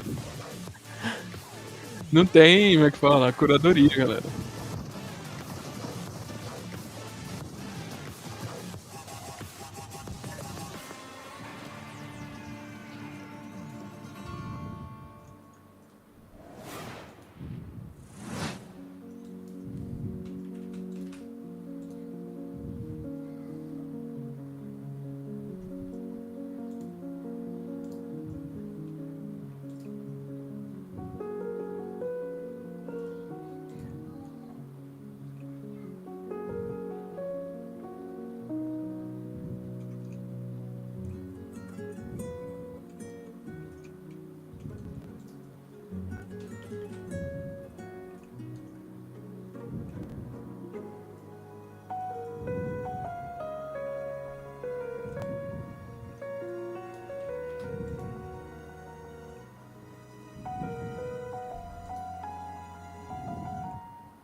Mais um jogo de sobrevivência. Também é outro que no PC você encontra do jeito que você quiser. Tudo em acesso antecipado até hoje. É lógico. É lógico. Na verdade, isso provavelmente vai mudar, né? Porque a Steam tá passando novas regras e que é o que tudo indica, os desenvolvedores vão ter que dar um prazo pros jogadores. Ah, isso é legal. Primeiro que a Steam mudou as regras algum tempo atrás, né? Porque antes você não podia pedir refund se você tivesse passado as 2 horas de jogo. Agora não. Se o jogo está em acesso antecipado, não importa a quantidade de horas que você jogou, você pode pedir o refund. Agora, o que tudo indica, eles estão forçando os desenvolvedores a dar um prazo para os jogadores e a ter que concluir esses prazos. When you see them, just let them know that they can add any of today's exciting games to their wishlist. Follow the link below to see all the goodies in today's show. And in the meantime, let's see what our friends over at Rogue Snail have been cooking up.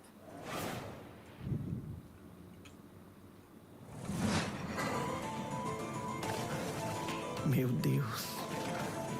Opa, jogo brasileiro? Perdoe essa pobre coitada. Me diga sim. De joelhos rezou um bocado, pedindo pra chuva cair sem parar.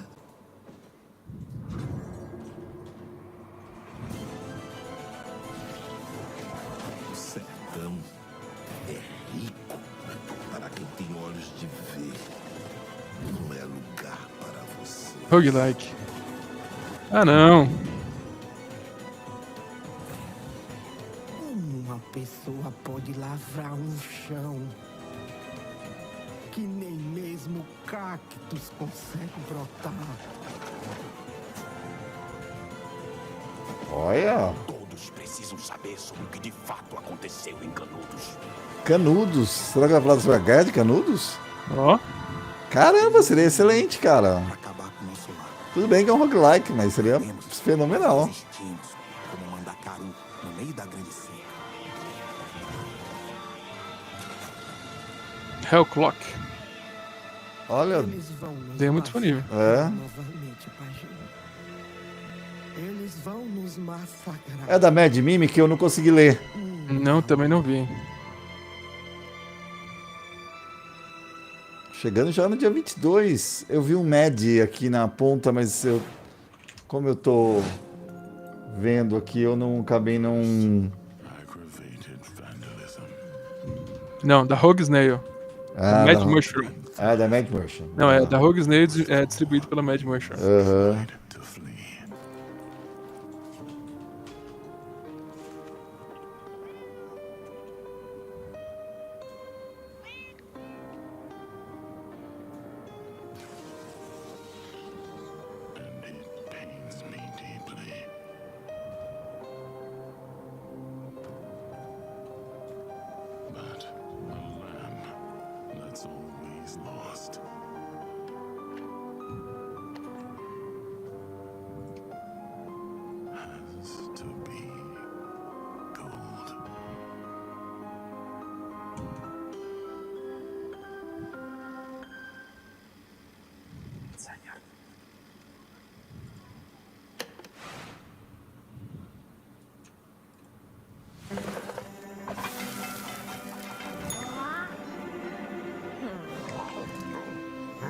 Chef, opening your own restaurant may feel like a fairy tale, but it's trickier than it looks.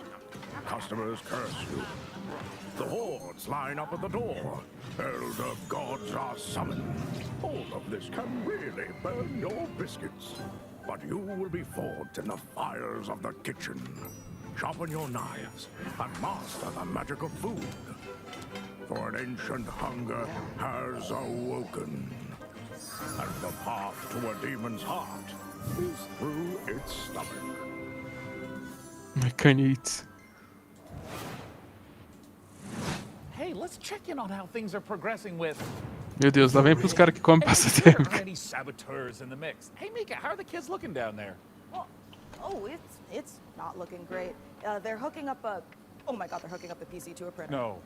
No, printer, it's too dangerous. I told them the rig is way too valuable to be anywhere near a printer. I know. We have to stop them. No. It's too late because they're downloading a driver. Oh, wait. God, why? maybe it's an okay. Jacob looks like he's laughing. Oh, no, he's sobbing. Como assim? Cara, doido. Why, you maniacs? Why? E aí, eles têm que ser assim mesmo, porque a Devolver não fez nada esse ano. É verdade. Devolver esse ano acabou ficando bem... Só mostrou um jogo, né? Ficou meio esquisito. Não fez nada praticamente. Foi um trailerzinho lá e já era.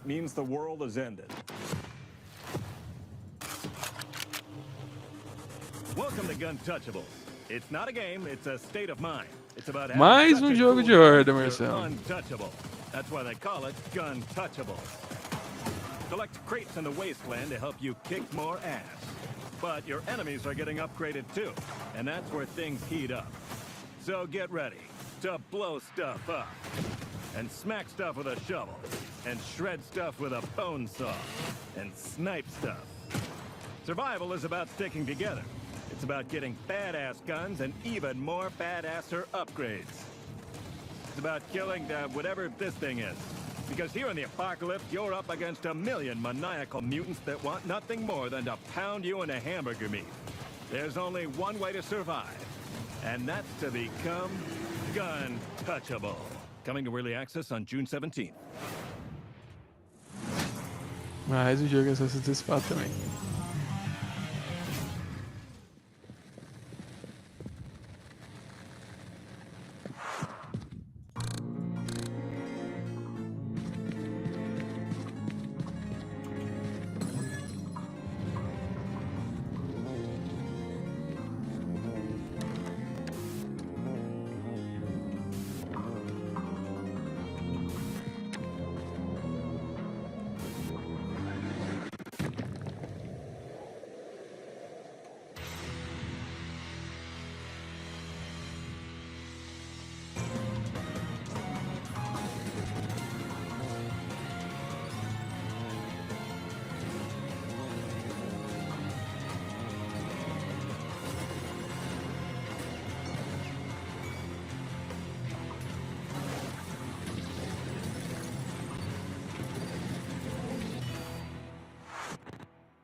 Bom, voltei, derrubando tudo, mas voltei.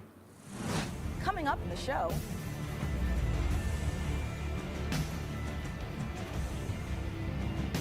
Painkiller, será? Vou mostrar mais. Ah, pode ser, né? No PC Game Show, geralmente eles mostram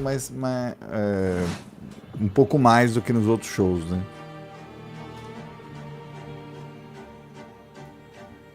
Só lembrando que tá colocando um monte de notícia aí, de um monte de jogo que está sendo lançado, porque tem vários eventos ocorrendo, então a gente tenta cobrir todos eles.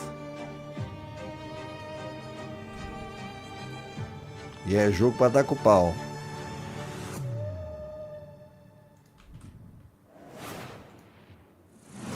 And this is the Superhero Dispatch Network. I hope you're ready for your first shift. Wait, we're doing this? Hey team, this is your dispatcher. Someone's robbing the museum. Watch and learn, Sonny. How do I mute you? We're taking bets on when you'll quit. Friday? Today's Friday. I know.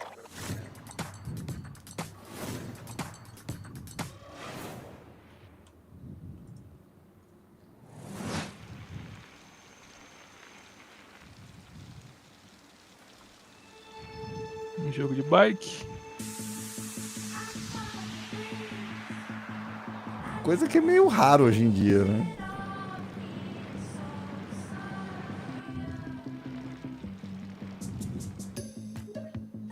Ah lá. Nossa. Tem para todos os gêneros, todos os gostos.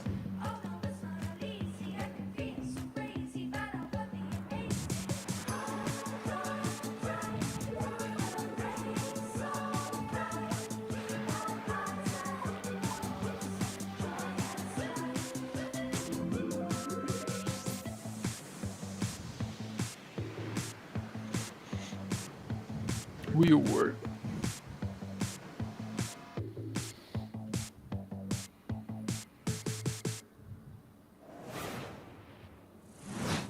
real world is the rare kind of game that leaves you asking the important questions, like, why aren't all the world's bicycles shaped like hot dogs? We can only hope the answer reveals itself someday. Until then, let's turn our attention to the latest from FBC Firebreak, the next game from Remedy. And if my tracker is working properly, it looks like Frankie met up with the Bureau.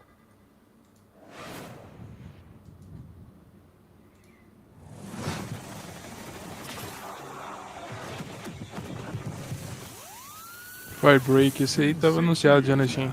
Since we've been locked in with the hiss. I don't care about your day job. If you can hold a gun and use a tool, Firebreak needs you. I'll be frank with you.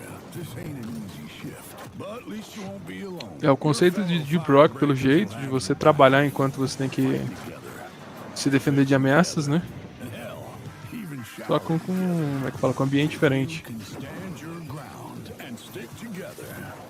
Nossa, com inimigos diferentes.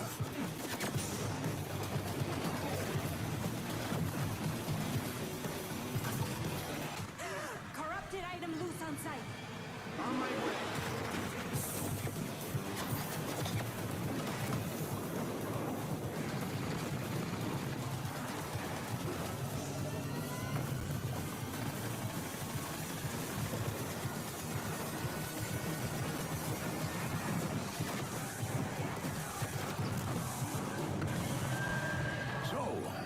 That's the job. Sounds simple enough.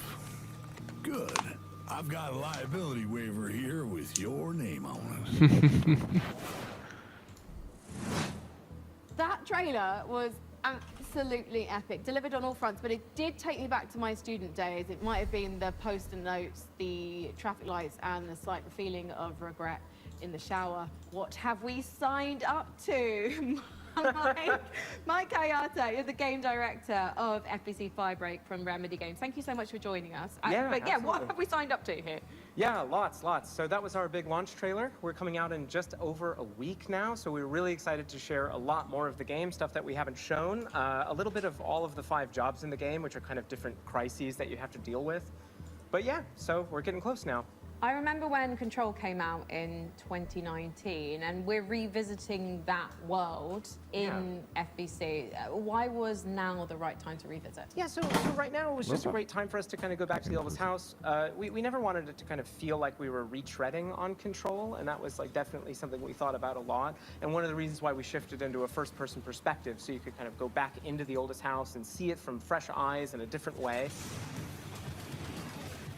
I mean, you did have a lot of fun in Control, and also we're in first person this time, so yeah. So of course very different, and I think as anyone can tell from that trailer, we're extremely like tonally to the side of Control, and this was a really big challenge for us because of course Control was very moody and atmospheric and very like horror tinged, but of course it did always have that little edge of absurdity. And speaking to that, this is kind of like why we leaned into that more absurd angle, because Control was very carefully built for a single player experience. Since we are sort of a kind of joke around with your mates and just kind of have fun thing, we didn't want to totally like betray that franchise, but we did want to take those kind of recipe components and just flip them around. So we keep that kind of edge of like horror and tension and stakes, and we just add a lot of the absurdity at a higher value. So for example, like you saw Sticky Ricky, our gigantic monster made out of sticky notes. In one of our trailers. Ainda não tem preço divulgado, hein, galera? Vindo da Remedy, não vai ser barato. Não. Se bem que eles têm que fazer uma grana, né? Pelo Alan Wake 2 lá. Foi eles? Foi. Demorou pra se pagar, hein? Straight up fraggers on my team. Are there roles that we can adopt in this game? Yeah, absolutely. So the game is kind of built around a trifecta of kind of saved loadouts that are centered around tools. We call these crisis kits, and each one was developed with a different play style in mind. So we have one that kind of shoots these gigantic like liquid globules you saw in the trailer, and this is for the person we always just imagine almost like Scarface, like I don't really care, I just kind of want to paint the world with something. And then we have another one which is a tool that kind of looks like a pogo stick mixed with a defibrillator, and you might be surprised, but we always have this as like a precision and tactical instrument just because you can kind of relocate yourself and move around easily. And then we have the last really complex tool, which is literally just a wrench. Just a wrench. It's a gigantic piece of steel. So we made a lot of active decisions to try to get people right into the gameplay. So that's at the cost of some direct storytelling, but we haven't scrimped any on the world building and the big narrative and what it feels like to be inside of the oldest house. We do associate Remedy with these big narrative games, so much imagination, atmosphere, obviously Alan Wake, obviously Control. Sure. So this feels like a new departure for you guys moving into this space. So why? Yeah. And to be clear, it's fundamentally different. You shouldn't go into this game whatsoever expecting those type of experiences, which, by the way, I personally adore. I started Remedy as a massive fan of Remedy, so this isn't a pushback on that type of experience. But the thing is that we, as soon as we started making more than one game at the same time, we just wanted to say, hey, is there a way to kind of like open the doors? If you are a huge Control head and you know the lore, you really love it, and you can't convince your friends to try this game out, we wanted to give that kind of step in. So even though it's not really what Remedy is today, I do hope that a little over a week from now, it will be part of what Remedy is in the future. So, Mike, as an online cooperative shooter, what does this game look like in, say, a year's time? Yeah, that's a great question, especially because, you know, the online space, I think a lot of people treat it very differently. E aí vem mais uma das coisas que eu odeio em jogos pra PC. Tá todo mundo fazendo jogos online multiplayer. E aí é aquilo. Quando o jogo lança, você tem gente jogando. Depois de um tempo, ele vai ficando morno. Aí depois de 1, 2 meses, não tem ninguém jogando, seu dinheiro vai pro ralo. E aí eles não habilitam crossplay, você não consegue fazer matchmaking com a galera dos consoles, ou eles lançam um jogo para console só depois que passou o hype. E é isso. Exato. Não, eu também concordo plenamente com você. Esse é o grande problema de multiplayer e que o pessoal não, que se o pessoal não sabe se vai investir mais tarde, né? Ninguém não sabe nem, o que tem de multiplayer já sendo cancelado e tudo mais, cara, é uma grandeza, galera. Não, eu tenho uma. Se o jogo for baseado em multiplayer online, eu não compro mais. Não é muito a minha praia, né? Quem me conhece, mas... Porque assim, a maior parte desses jogos que às vezes tem multiplayer, você fala, não, mas você pode jogar sozinho. Tá, mas eu ainda preciso conectar nos seus servidores pra jogar. E aí, como é que fica? Where can we sign up? Yeah, lots of ways to play this game. Of course, we're on all the major consoles, on Epic Game Store, or you can head over to Steam where you can wishlist the game today. It comes out June 17th. Grab your friends, and we hope to see you there. Well, go on then. Go clean the oldest house. Sign up today. Thank you so much, Mike, and good luck. Thank you. Ah, the FBC. Lovely bunch over there for, you know, as long as they last. Hey, didn't we cook up a few trinkets for FBC personnel at some point? I mean, we offered, but spy gadgets just don't hit the same way when you spend your whole day working with evil typewriters and turn your bones backwards. Yeah, you know, that's a fair point. Well, up next, if you've been looking for the perfect excuse to wear a toga, and who hasn't, here's a look at Ubisoft's next entry in the long-running strategy city builder, Anno 117, Pax Romana. Ubisoft. Ah, é o jogo do...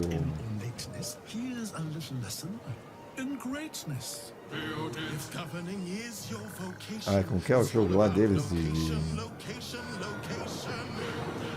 Ah, ela falou o nome dele, mas eu esqueci, não prestei muita atenção. Não um ano, não é? Não. Eu acho que é o ano, acho que é isso mesmo.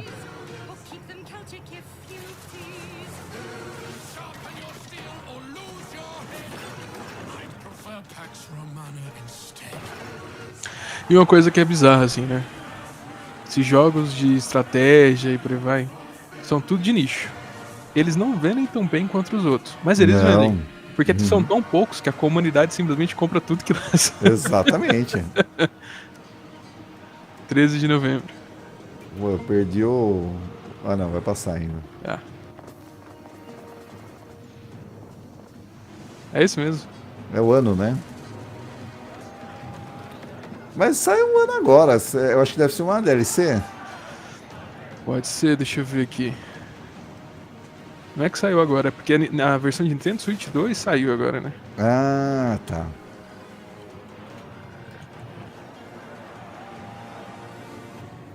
Ano. A Pax Romana, 117. Going up after all. Yeah, no, I'm Nate, and I was gonna. Aquele cara que What's anda. up there, though? Nothing. There's a tower. Yeah, that's it. When you get to the top of the tower, what's there? It's like a top of a tower. Caramba, estão pagando bem pra esse jogo, não é possível, cara. Não é, porque esse tipo de jogo aí vende demais, que o povo compra na zoeira, Marcelo. Olha, cara. Tem aquele jogo de você escalar, Tem. vendeu milhões. Tem um da Unreal Engine, que é basicamente você colocar uma coisa em cima da outra pra fazer uma torre, também vendeu milhões. Eu vejo o povo jogando, vai falar, quebrando monitor e jogando isso aí. Meu Deus. Probably nothing up there. Yep.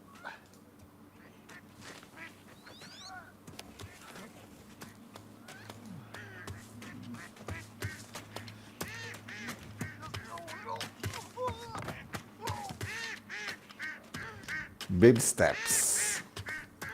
8 de setembro.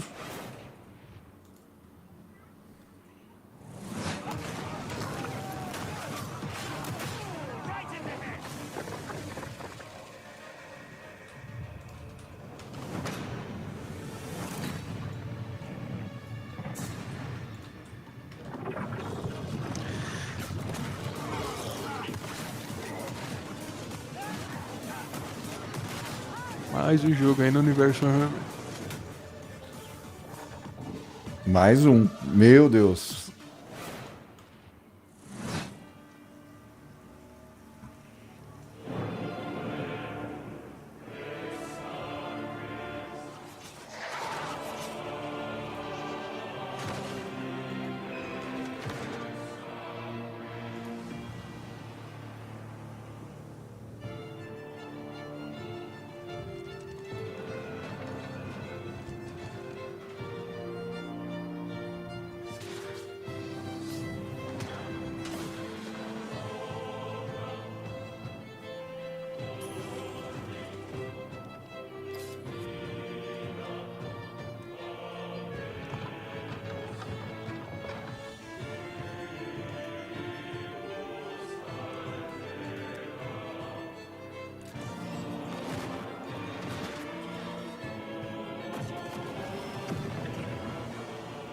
Endless Legends. 7 de agosto. I'm sure you're eager to see more of the rig, and I'm eager to show it. So let's check back in with the build and see where things are at. Oh, hi, Mika. Nossa senhora, meu Deus. Looks like Jacob forgot the #1 rule of a new PC build. An offering before you start, or computer spirits drink your heart. He forgot the sacrifice. You have to do the sacrifice. You've got to do the sacrifice. Can we scold me later? All right, I should cut him loose while he's still got blood. Sit still, Jacob. I don't want to hit any important bones. Meu Deus. I am loving how normal things are today. And a quick reminder, you can find every single game from today's show in one place at the PC Gamer Steam page over at pcgamer.com/wishlist. My own wishlist is currently buckling under the strain of so many amazing games. And you know what? Speaking of amazing games, here's our next world premiere. A brand new game published by Ponkel, the creator of Vampire Survivors. Get ready to go berserk. Berserk Survivor? Vai saber.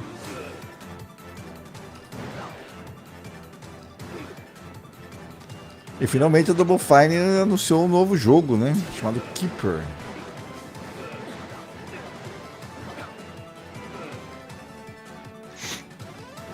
Foi apresentado durante o Xbox Showcase.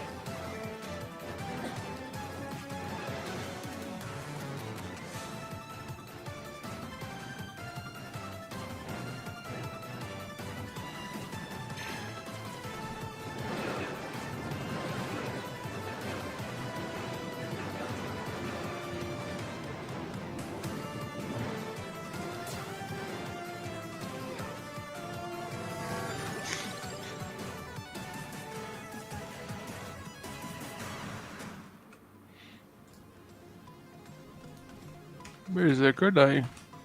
Ah lá.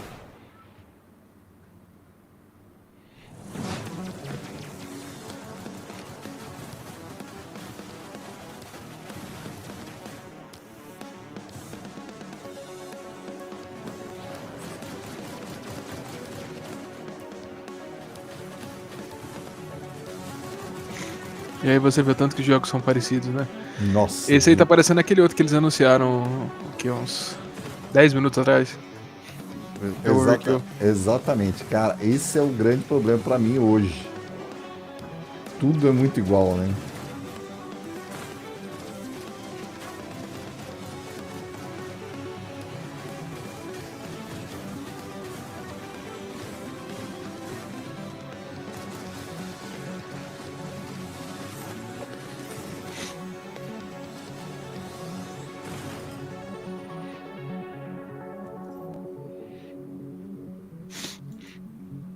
Mico Punk. Welcome, everyone. Happy to be here. Greetings, local life forms. Delighted to meet you. Open your mind. This could be a party. We simply can't pass it up. Up we go, buckaroo! Lippo Plus. For when you want something a little different. Coming your way. Now, then, hold on. What's on your mind? Aliens. The anomaly. The band. We could theoretically send TV through it. We already are. The Bend is a planet-wide hallucination and a hoax. Everybody seems so anxious to say something that they don't get their facts straight first. Consider the Bend as a source of signal intrusions and dangerous interference. The Bend is the future. It's our future. Couldn't catch me zooming into any bend in space. Let us eagerly embrace the abyss. Another dimension and television. Only on Blippo Plus.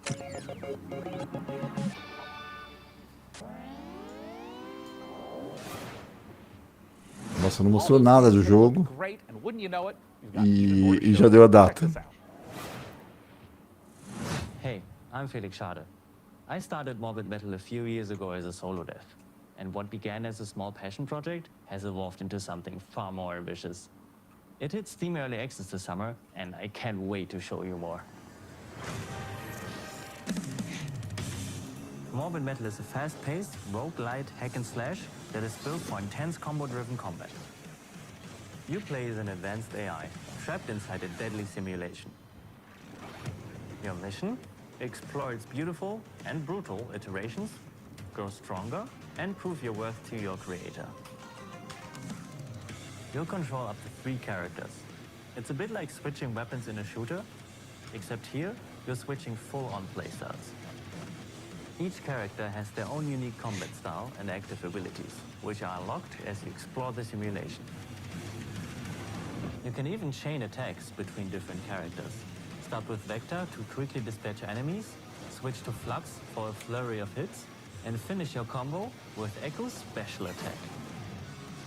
Mastering each playstyle will be essential, as you'll face a variety of powerful enemies, each with their own attack patterns and weaknesses. And at the end of every biome, you'll face powerful bosses. These are dramatic, high-stakes encounters designed to be tough but rewarding. Each new run reshapes the world. Layouts shift, enemy types change, and you'll have to adapt and make strategic choices to succeed. Choose character upgrades, buffs, or curses that change how you play. Some of these choices push you to take risks, others offer abilities, rewards, and modifiers, which alter your combat style, making each run truly unique. Play the free demo tomorrow during Steam Next Fest and wishlist now for early access on August 20th.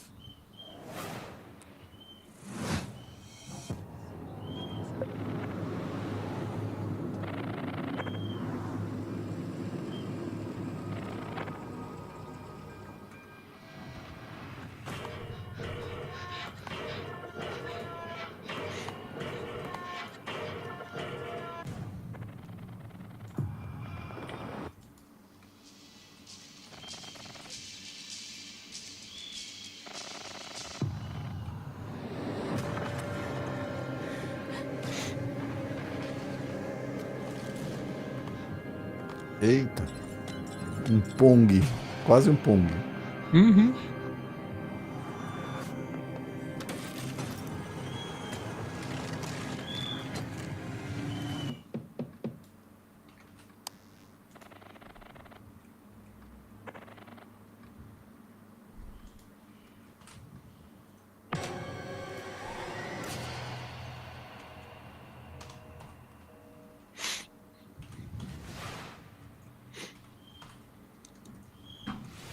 Peggy 3.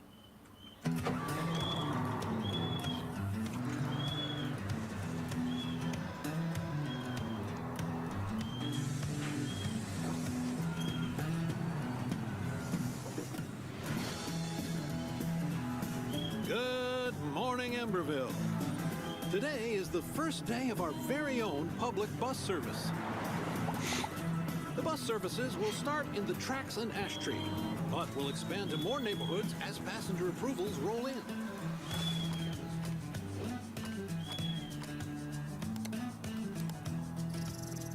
The City Council says this will be the test to see if more public infrastructure is worth improving.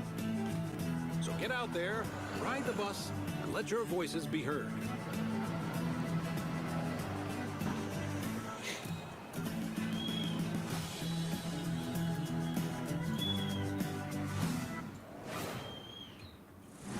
Hey, Sean, should we see what's going on the factory floor? Make sure there's no production line issues holding up Provavelmente já the estamos, devemos estar chegando no final. Deve faltar uns 10 minutos. É. Sean, there is a big window Eles não right bugaram, né? Igual. Não, Look não. through a window? What is this, the Stone Age? Sem You know, bug. I'm pretty sure they didn't have windows in the Stone Age, Sean. Why would I use an obsolete Stone Age technology when the wristwatch I invented is capable of tracking my steps and hacking into any camera system on the planet instantly? Okay, that's Meu actually Deus. really amazing, Sean. Well, I'm glad you like it because I took the liberty of making a Mika model a gift from me to you. Here, tap on the icon and you'll instantly hack into the warehouse cameras. Okay, Sean, this is a little bit much. Wait, I have to make an account to use this? Well, it's a free trial for 7 days, but then it's only $9.99 a month after that. What? And look, two-factor authentication for safety. Sean, this is and now I have to connect my Steam account? It's plot vision as a service. Ai, ai, ai.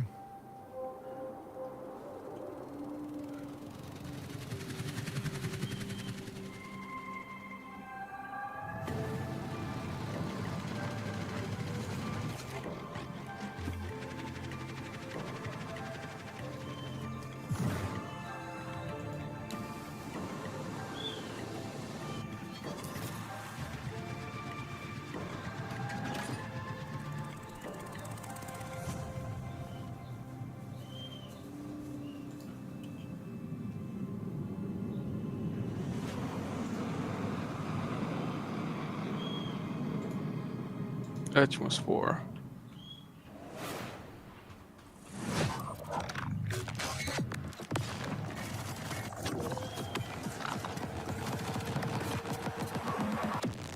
Subject decimated.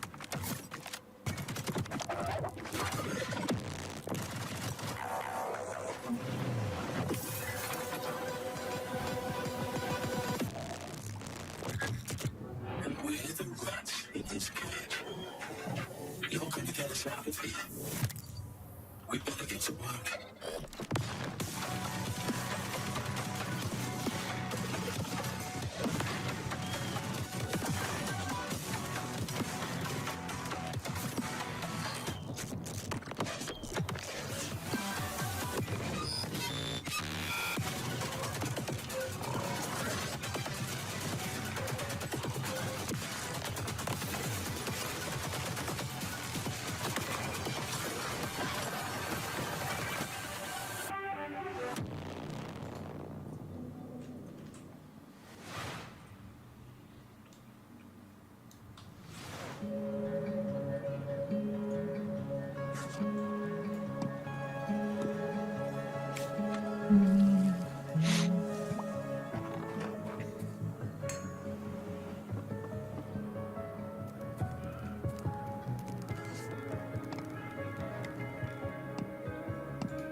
Ok, tá.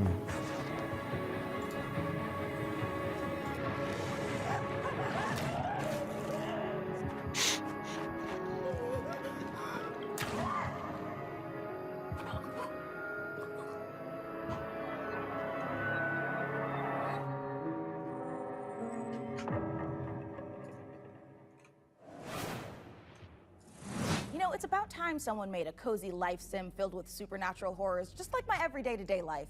And of course, it's from Blumhouse Games. You know, I often felt that the only thing missing from Stardew Valley was the ever-present danger of murder. So this should hopefully scratch an itch. And Grave Seasons isn't the only world premiere horror game we've got for you. Feast your eyes on this, if you dare.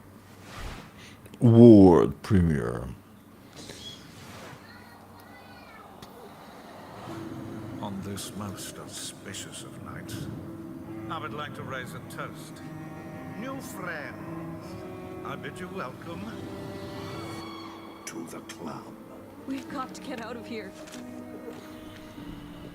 This will help. I'll keep an eye out for anything dangerous. I'll check for anything on the floor. A terrible curse has drawn you together, but fear threatens to drive you apart. Did you seriously rob me? Is that blood?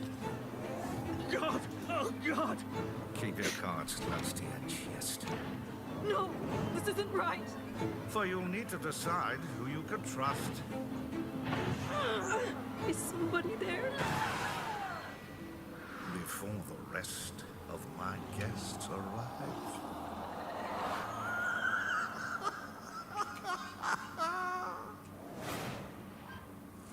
Born of the Abyss, Vampire the Masquerade, Bloodlines Unofficial Patch, Doom 3 Phobos, and more mods join GOG. Pre-installed and ready to play, smooth as never before. Just add the mod to your library, click download, and install. Pô, a GOG anunciando aí, a GOG Mods. Pra concorrer com a Steam Workshop. Nossa, bastante coisa free ali.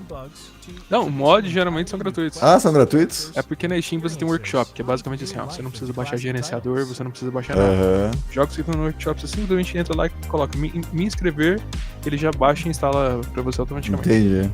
Se quer desinstalar, é só você desinscrever, sabe? É muito prático. Later this year. Hungry? Yeah. Get some fast food. Velocity noodles. Fast food at its best.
Dinkum.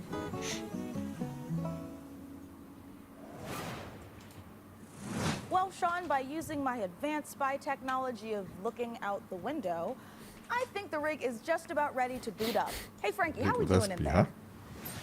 I think we are just about ready to power this bad boy up. What do you think, J-Money? She's ready to roar.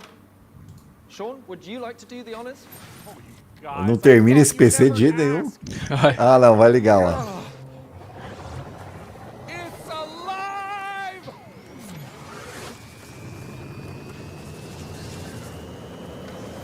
Meu Deus.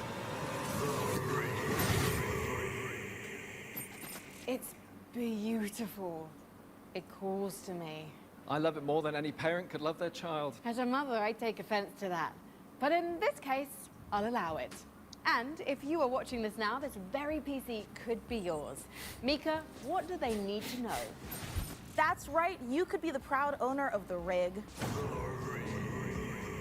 In all of its top-of-the-line AMD-powered gaming glory. All you need to do is follow the link below and fill out the PC Gaming Show survey, and you will be entered in a chance to win. I mean, I'd like to enter myself, but I am public Infelizmente, a maior parte desses giveaways, galera, é norte-americana only. So, head on over to pcgamer.com/survey now to get your hat in the ring. So our build might be finished, but we've still got more games to show. So let's take a look.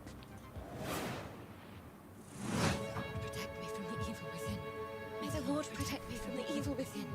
May the Lord protect me from the evil within. Nossa, uma freira guerreira. May the Lord protect me from the evil within. May the Lord protect me from the evil within. May the Lord protect me from the evil within.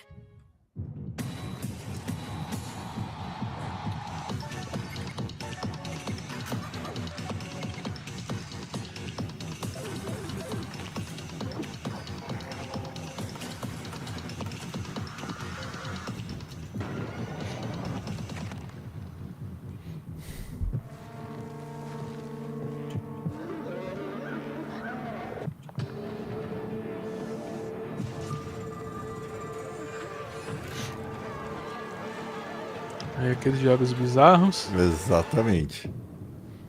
Eclipsium. Não, mas é incrível, né? Eles não mostram absolutamente nada, né? Eles pedem pra você ir lá, mas não dão nem um saborzinho pra você. Não, isso quando eles não falam que já tá disponível, você entra lá, não tem nada. Exato.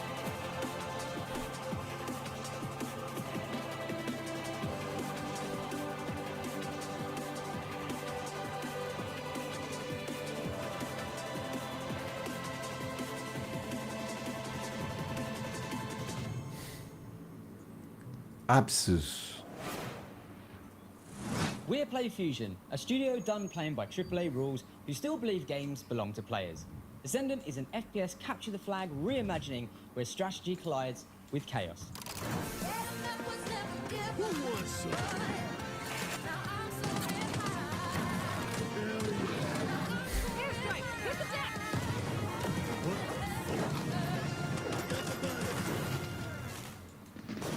It's like capture the flag on crack.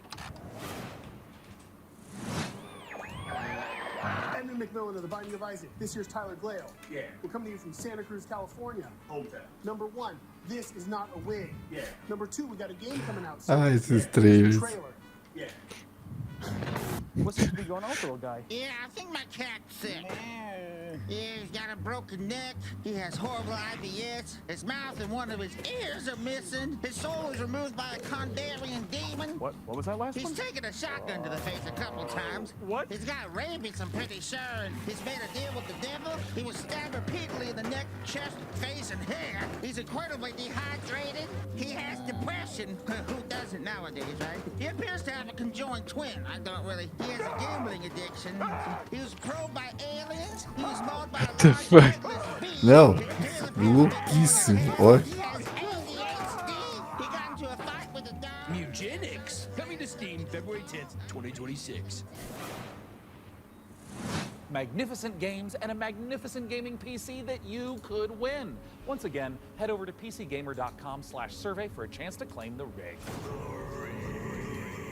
Mika, have you noticed that since powering her up, we've been hearing that annoying, super ominous voice? Yeah, kind of like we tore the very fabric of our plane of existence and brought through this terrifying unknown being drawn in by the awesome processing power of the rig. Oh, thank God it's not just me. No, it's not. And you know what? I know we shouldn't mess with whatever this is, but the rig. Yeah, I feel it in my teeth. God, same. But okay, listen. The show's almost Eles done, so abusam, cara. Não, demais, cara. stop messing with whatever is saying. Viraram a nova Devolver. Great idea. Let's close out the show the same way we began, with a trio of exclusive world premieres. Parece que agora é o final, galera. É. Tá na hora também, né? Vamos ser sinceros.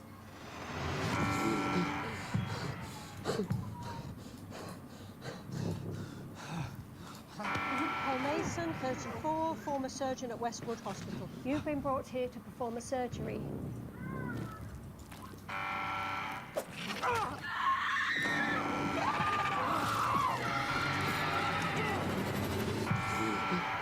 Paul Mason, former surgeon at Westwood Hospital.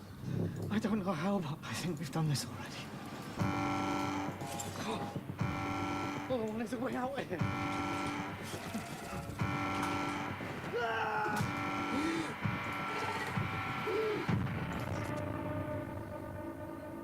Dead reset. Horror interativo. É, chegando. Aê, sei lá, finalmente um jogo para Nintendo Switch.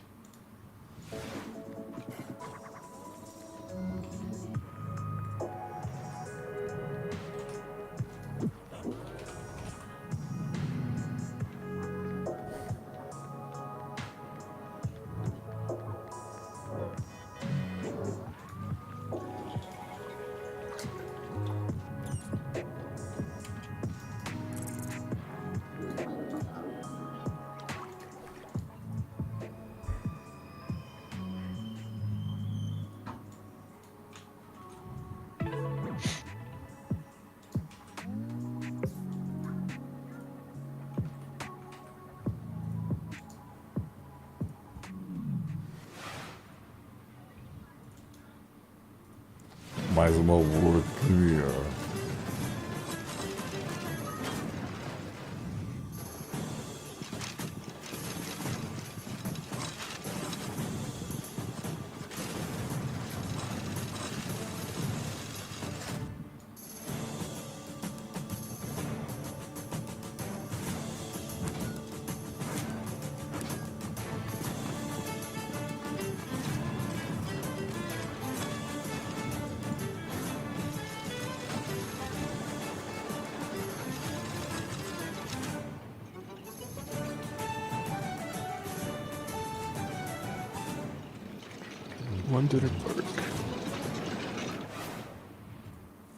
What a spectacular show that was! The games, the rig, the gadgets, the non-lethal electrocution. Meu Deus. Oh my god, the thermal paste. And speaking of gadgets, we've got time to show off one last little invention of ours. Oh, goody! Inside this keyboard is a hidden compartment for storing hand-encrypted messages, and I've left a special farewell message for the viewers. We have just got to crack it open. Eita.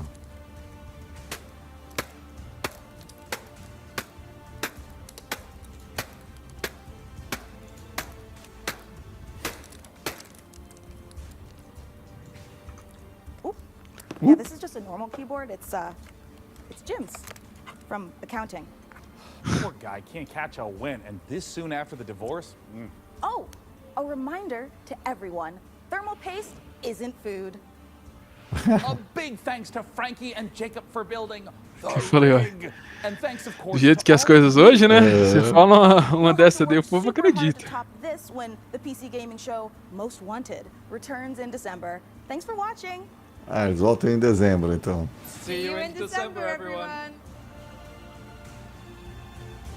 É sério, não tem, foi, eu acho que o PC Game Show mais fraco dos últimos anos, né? Não teve nenhuma grande bomba. Sempre tivemos uma, pelo menos. É, dessa vez foi. Dessa vez foi bem. Seguro. É. Hello everyone to the PC Gaming Show Pre-Show. Bom, Jeff, queria agradecer você, obrigado por ter entrado aqui. Obrigado você que estava nos assistindo. Fechamos o terceiro dia de Summer Game Fest. Se você está com saudade de eventos, não se preocupe, em agosto tem mais.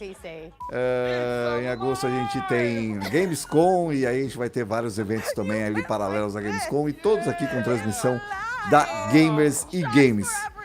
Jeff, obrigado. Um ótimo resto de domingo para você. Um ótimo domingo para todo mundo. A gente se vê amanhã a partir das 9 da noite com um podcast aqui na Gamers e Games, tá bom? Grande abraço, galera. Vamos embora depois de 3 dias de trabalho. Tchau, tchau, pessoal.